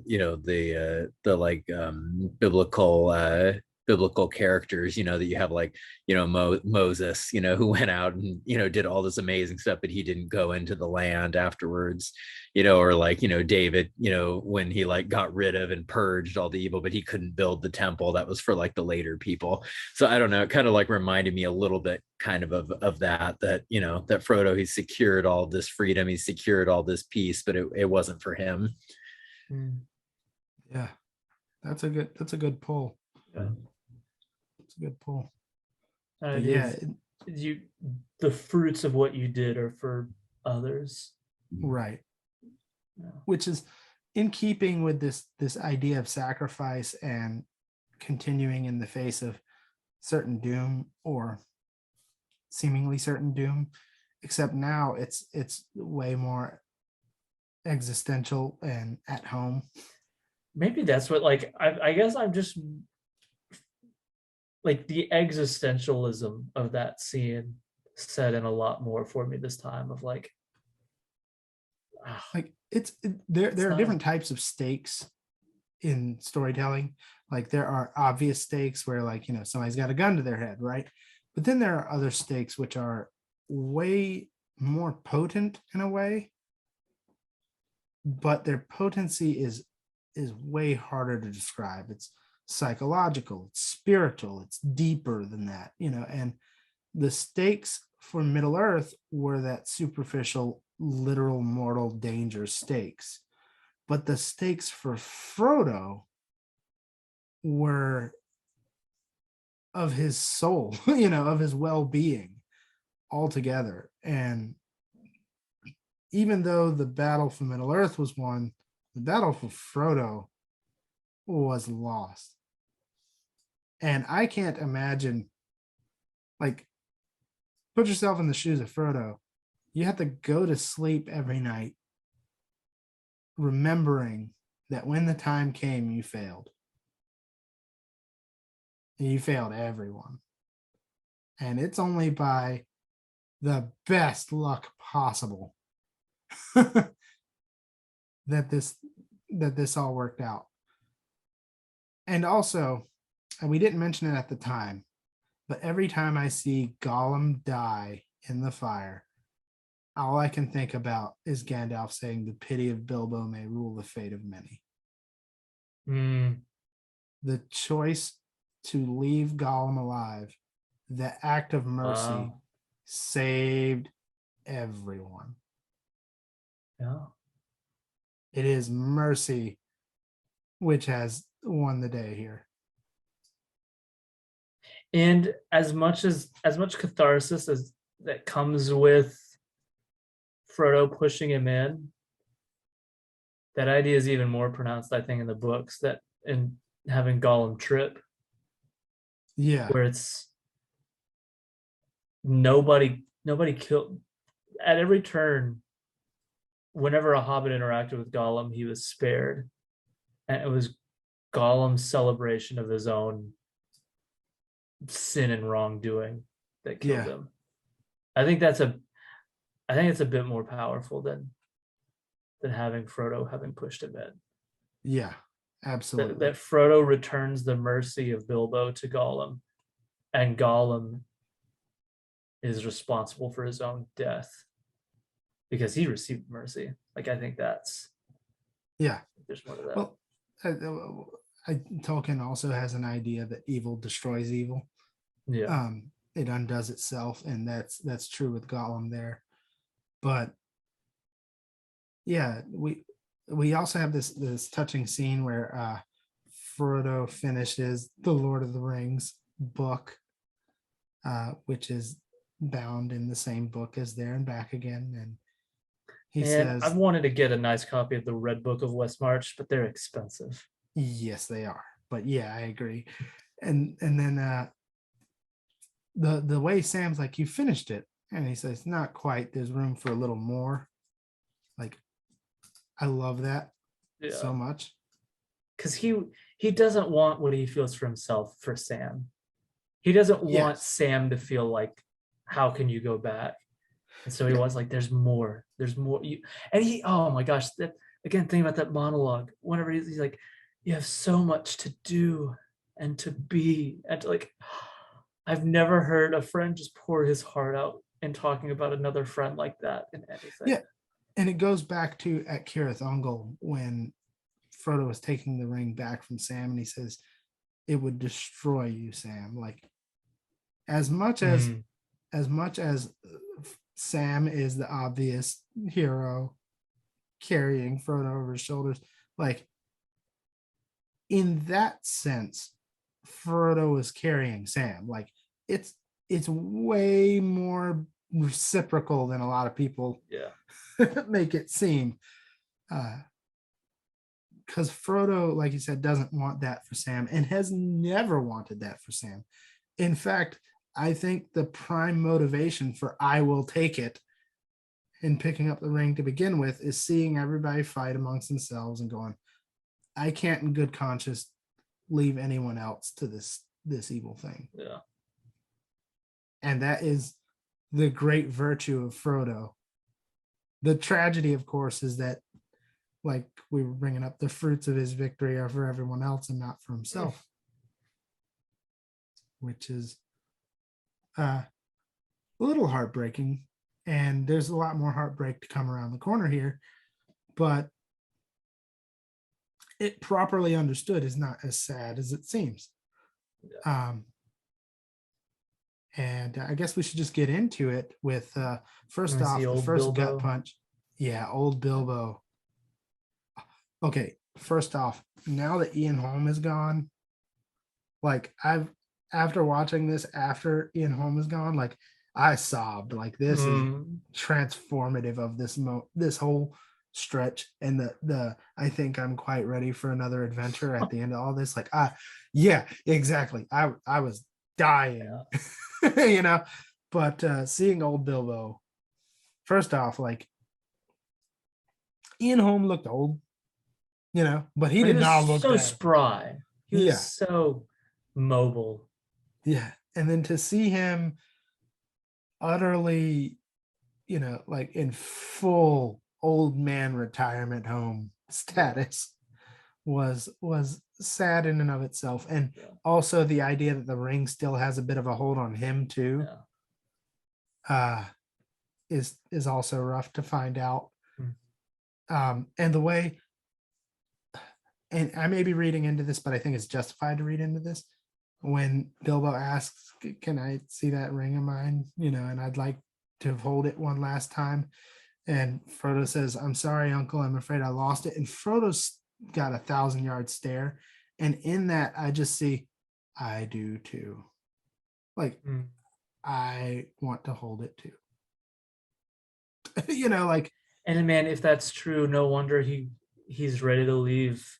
Yeah. Like I don't want to live a life knowing I have 4 more, or 6 or however many more decades of life to live with this still kind of back there, Yeah, nagging and what, like, I may be reading into it, but that look he has on his face, it's not just like, oh, I don't have the heart to tell him we destroyed it. It's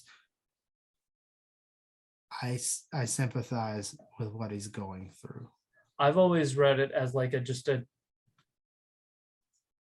recalling of everything that had happened. Yeah. But I think that there could also be some validity to that reading.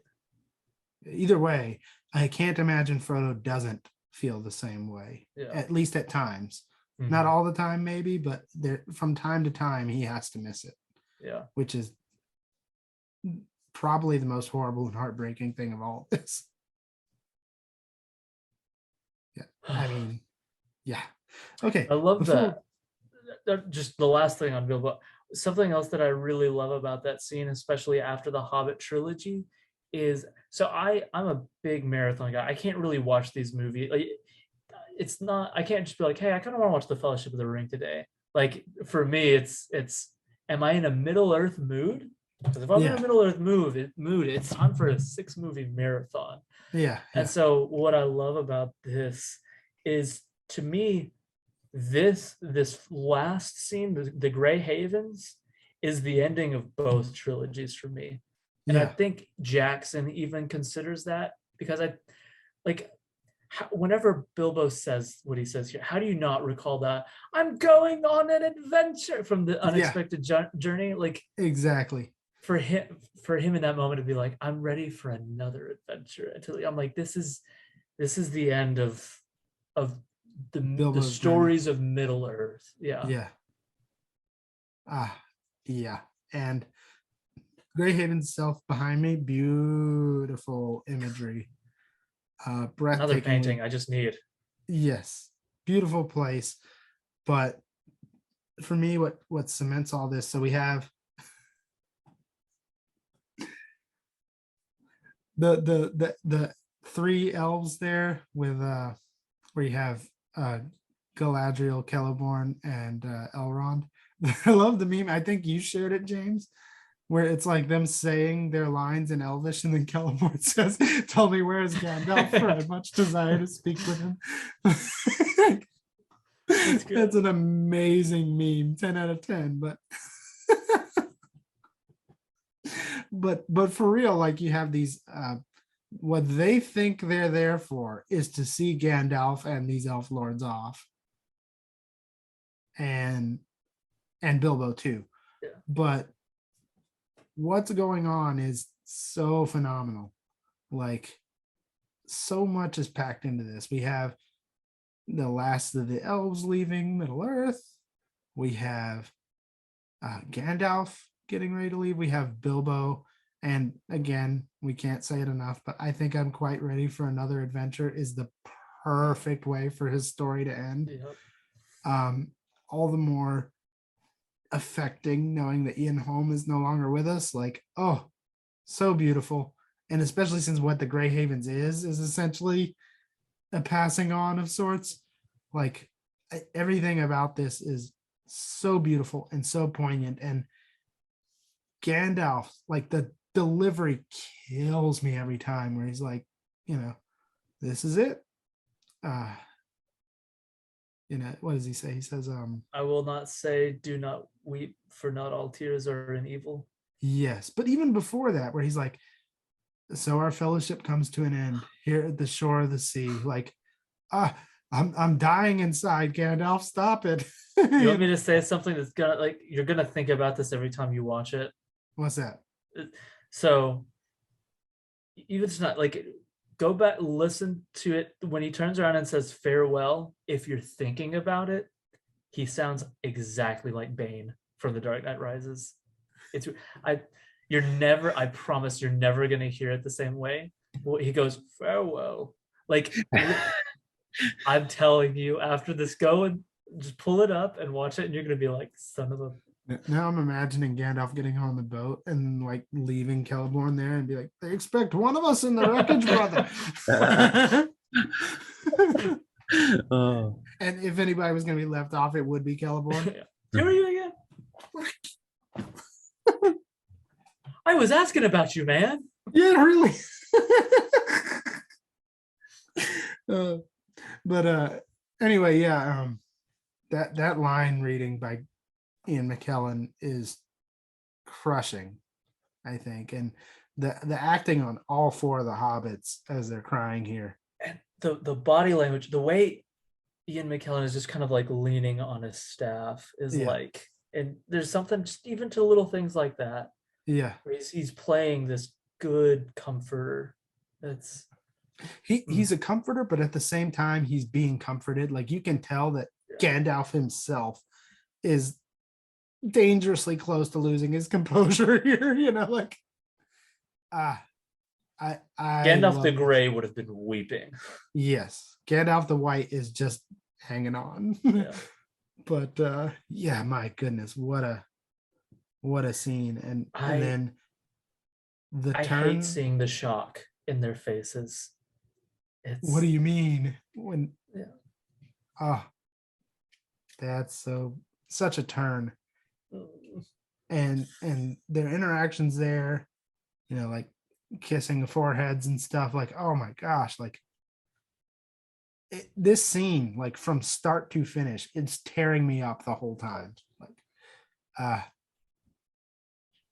And I get like, again, like maybe it's like every rewatch more time has gone on, and so like friendships I have are like, if I'm doing yearly watches or whatever, like it's another year of friendship with all these different people, another year, like, and the more you have that, the more you the more you can imagine the heartbreak of saying goodbye to not like a friend, but like just this kind of friend, like the kind of person who has gone to hell and back with you, like that, having to say that and deal with that is just, oh my gosh. Yeah, it's crushing. And at the same time though, like properly understood, what's happening here is these people are going to rest and recovery. Yeah, like this is actually good for them. That doesn't make it easier for you being left behind, but wow.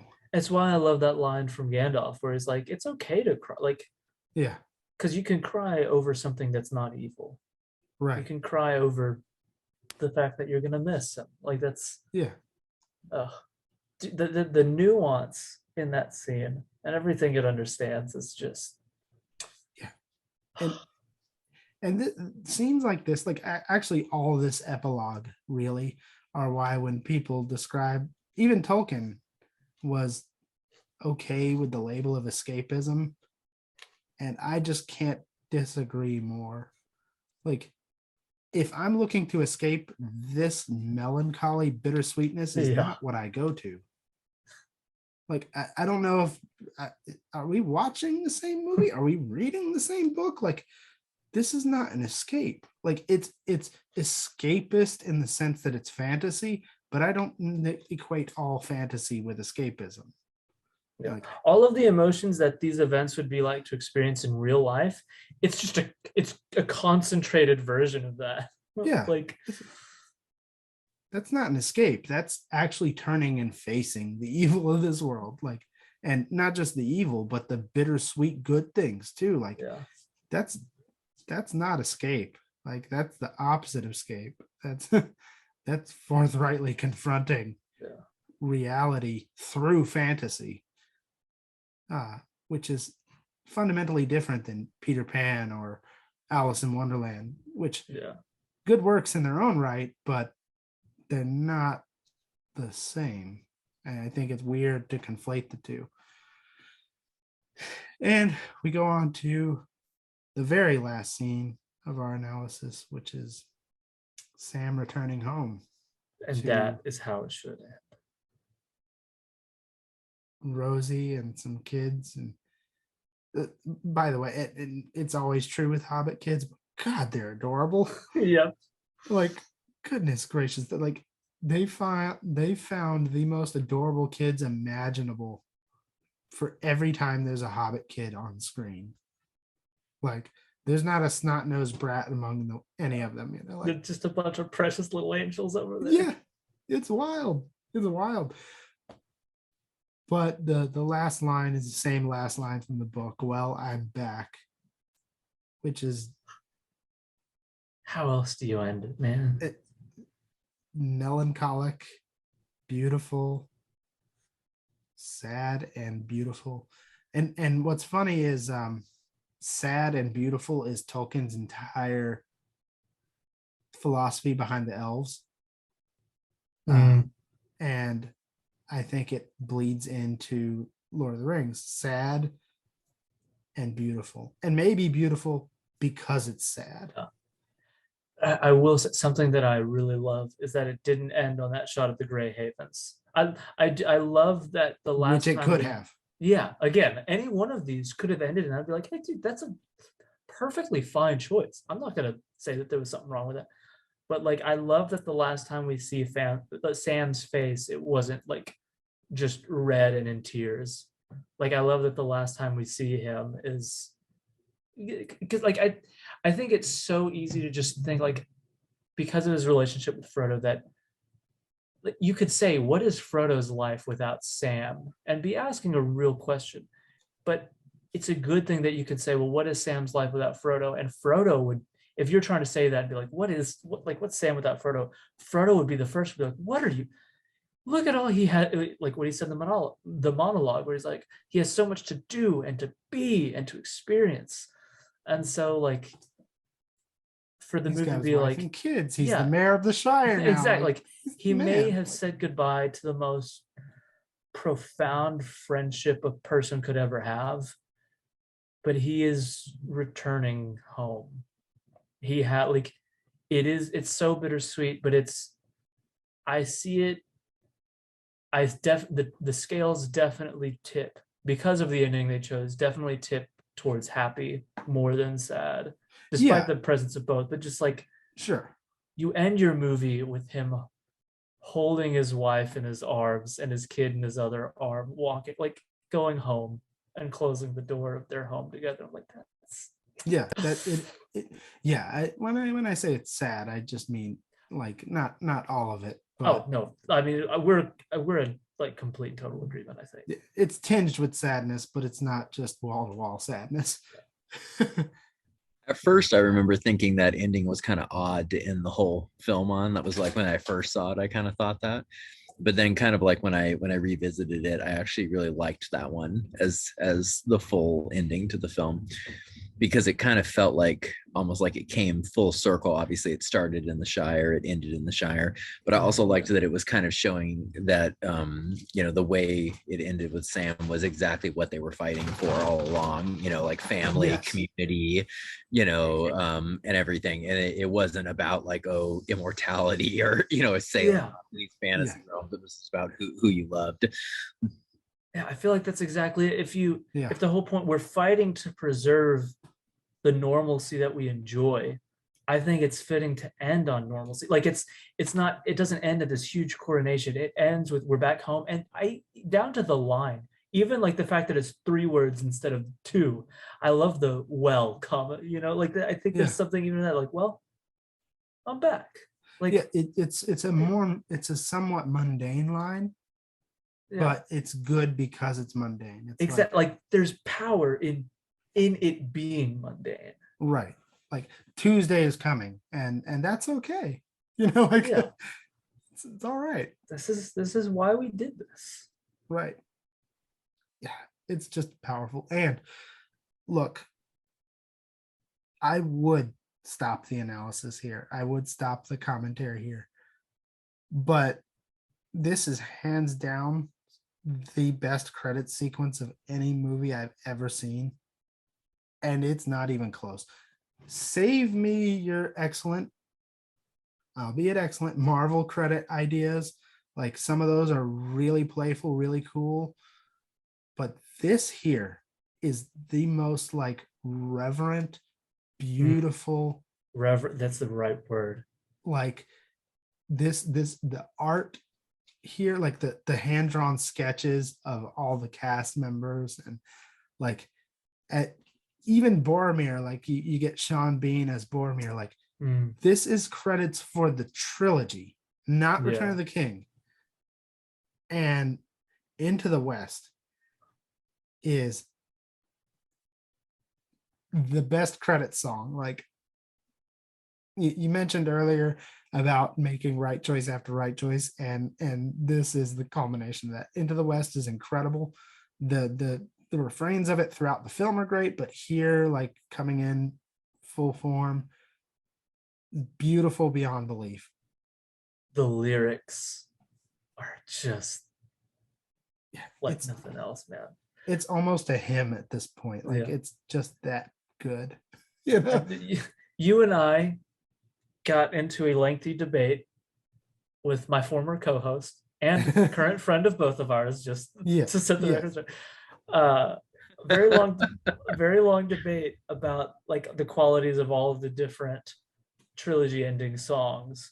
And the song that kind of got caught in battle was Icy Fire, which I think is a great song. Yes. But I think both you and I felt that it's a little too modern for our tastes.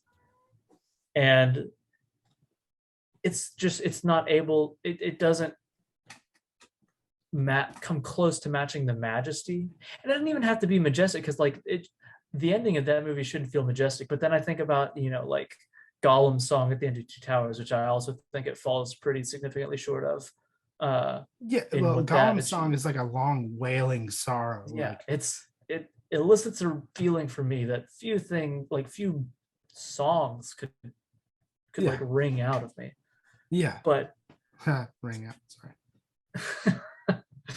But like the way that I put it in that argument was like, listen, Icy Fire is great, but what it makes me think of is I'm in a really cool coffee shop with a really a talented live performer. Yeah, a legit Ed Sheeran even. Like a really great like singer-songwriter performance at a super dope coffee shop. It's great. There's no reason to knock that. Those kinds of experiences are fantastic. But that's what Icy Fire makes me think of. Into the West is what I imagine like Saint Peter meets you at the pearly gates and an angelic host escort you into heaven. Like that's what I feel like. It is this being escorted into the divine almost. Yes, that's the exact way of putting it.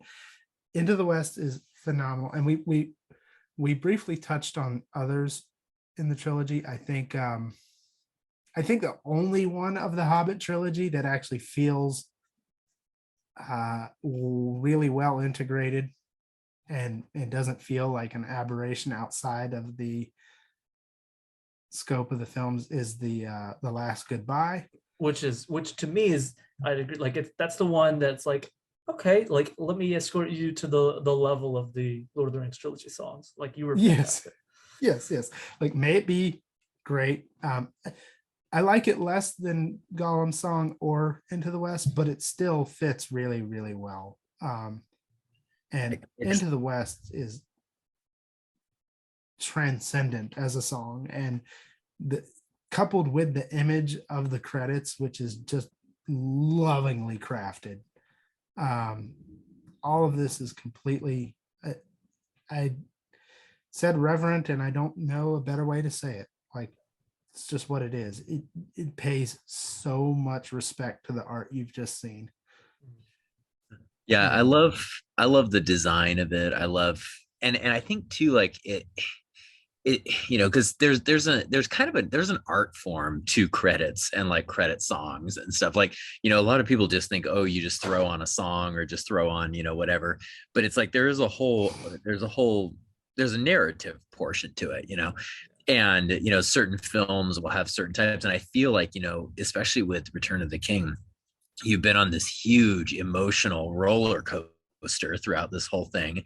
You've just said goodbye to these characters, whatever. You have these emotions kind of flowing, and I feel like these credits and the song is almost kind of like what's the word, like a decompression almost, that like you can watch it just kind of like guides you down a little bit, as you're like, it's taking you back, like you said, through the whole trilogy, with the artwork and everything, and it's relaxing, and it just continues, it just takes you right down the slope that you've been going down already with the ending. It's not overly bombastic or anything, and I almost kind of feel like it kind of is the same way a little bit with like the third Hobbit film with The Last Goodbye. That song was basically saying goodbye to all the entire Middle Earth trilogy. And I remember how emotional I felt with that, and so it's kind of like that I think that's why that one felt so appropriate for that particular film, just like this one feels appropriate. Yeah, I like what you said. Like, end credits are an art, and it's not even an art separate from the film. It's supposed to be working with the movie. Mhm. Like, I think the best kinds of end credits are the kind that have their finger on the pulse of the audience at the end of the film. Like, the ending of the movie, when the credits or when the screen goes black, the audience is going to be in a certain emotional state, and the best kind of credits are going to be the kind that facilitate that state. And so I think it needs to cater to the guy who wants to sit in his chair for a while as it ends. And like, like the whole idea of it being the end of the trilogy, I just imagine like sitting in the chair and be like, whenever Sean Bean comes, I'll be like, oh, Sean Bean Boromir, like I remember when he showed up, and like all this stuff. It's just like you get a chance to remember all these characters as they come up, and also like by going like that beautiful hand-drawn art, and even like the font, like the credit font of the trilogy is like masterclass, god tier, best of the best, unparalleled. Yep. And what I like between these beautiful hand drawings and that incredible font, this movie's never going to be dated. There's a timelessness to this. It's like it's the classiest kind of never gonna age thing ever. Yeah, absolutely. It's there are some things, and it's part of the credits, and I think especially with the credits, but there are few things which will bring me to tears out of sheer beauty. Like I think of the Interstellar soundtrack will sometimes just move me out of sheer beauty. And Into the West and this credit sequence is just like that, where it's like what I'm experiencing independent of context. Like just I could start the credits to Return of the King right now and just be deeply affected. Like, you can't say that about a lot of credit sequences. This is as good as it gets, and I know we've spent a lot of time on this, but as good as it gets, and better than everything else. Yes. I know we spent a lot of time on this, but I couldn't imagine walking away having discussed these three films and not mentioning the phenomenal credits of Return of the King. It needs a discussion. Because that's true. Because like kind of when you think back, like I'm trying to think back like to what other films, where their credits and their songs like kind of like that I remembered that like kind of stayed with me, and like there's really not that many, like kind of like what you said, Ryan, like Interstellar has some of that. I remember I liked Aquaman. I thought Aquaman's in credits song and credits art was really good. The Force Awakens.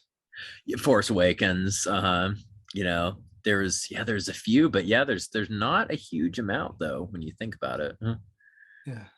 And of course the original Star Wars too. Oh yes. The Rise of Skywalker really left me in some emotions. I felt many emotions with that I was movie. going through a lot in my theater seat. Let me tell you what. I told you my movie would take you places. I never told you it would take you places you wanted to go. How true that Oh, was. how true. Oh, But I think that'll be our next scene by scene analysis. kill me now. Oh, Look, actually we kind of made that joke last time, and I remember saying to you, Byron, that scene by scene, it's not as bad as like what it does to this the is when you lore join all the scenes together. yeah, and taking what it does to the lore and just nuking things. It's just Mhm. not. Ugh. Mhm. Yeah. But like there are Yeah. individual beats and scenes in the Rise of Skywalker that are really well done, but it's so Oh, tainted yeah, by everything you know. else going on. So, Anyway, it's true. this If you is just not watch that, like, then, yeah. this is not a Rise of Go Skywalker ahead. discussion, thankfully. And let's get that bad taste out of our mouth and just remember these hand-drawn pictures and Into the West carrying us into the West. And guys, we're going back to bittersweet again for our next film, which is Schindler's List. That a lot of bitter and a little bit of sweet in there, but a whole lot of bitter. But I really appreciate you guys coming on to discuss Return of the King with me. I didn't, like I said, I didn't expect this project to take half a year, but in the end, I'm glad it did. Lord of the Rings deserves very, very robust discussion, Yeah. and I like to think we've done it. Please be sure to like and subscribe and share. And yeah, Schindler's List is our next film. We'd love for you to. First time viewing for me. Yeah, it's not going to be a scene by scene analysis like this. It'll probably just be one episode. But if you haven't seen Schindler's List, you should. It's one of Spielberg's best, in contention for the best, I think. Like, if somebody said Schindler's List is Spielberg's best movie, I don't laugh at that suggestion. That's it's not a joke. Definitely a possibility. But we'll save that for next time. Until then, we'll see you later.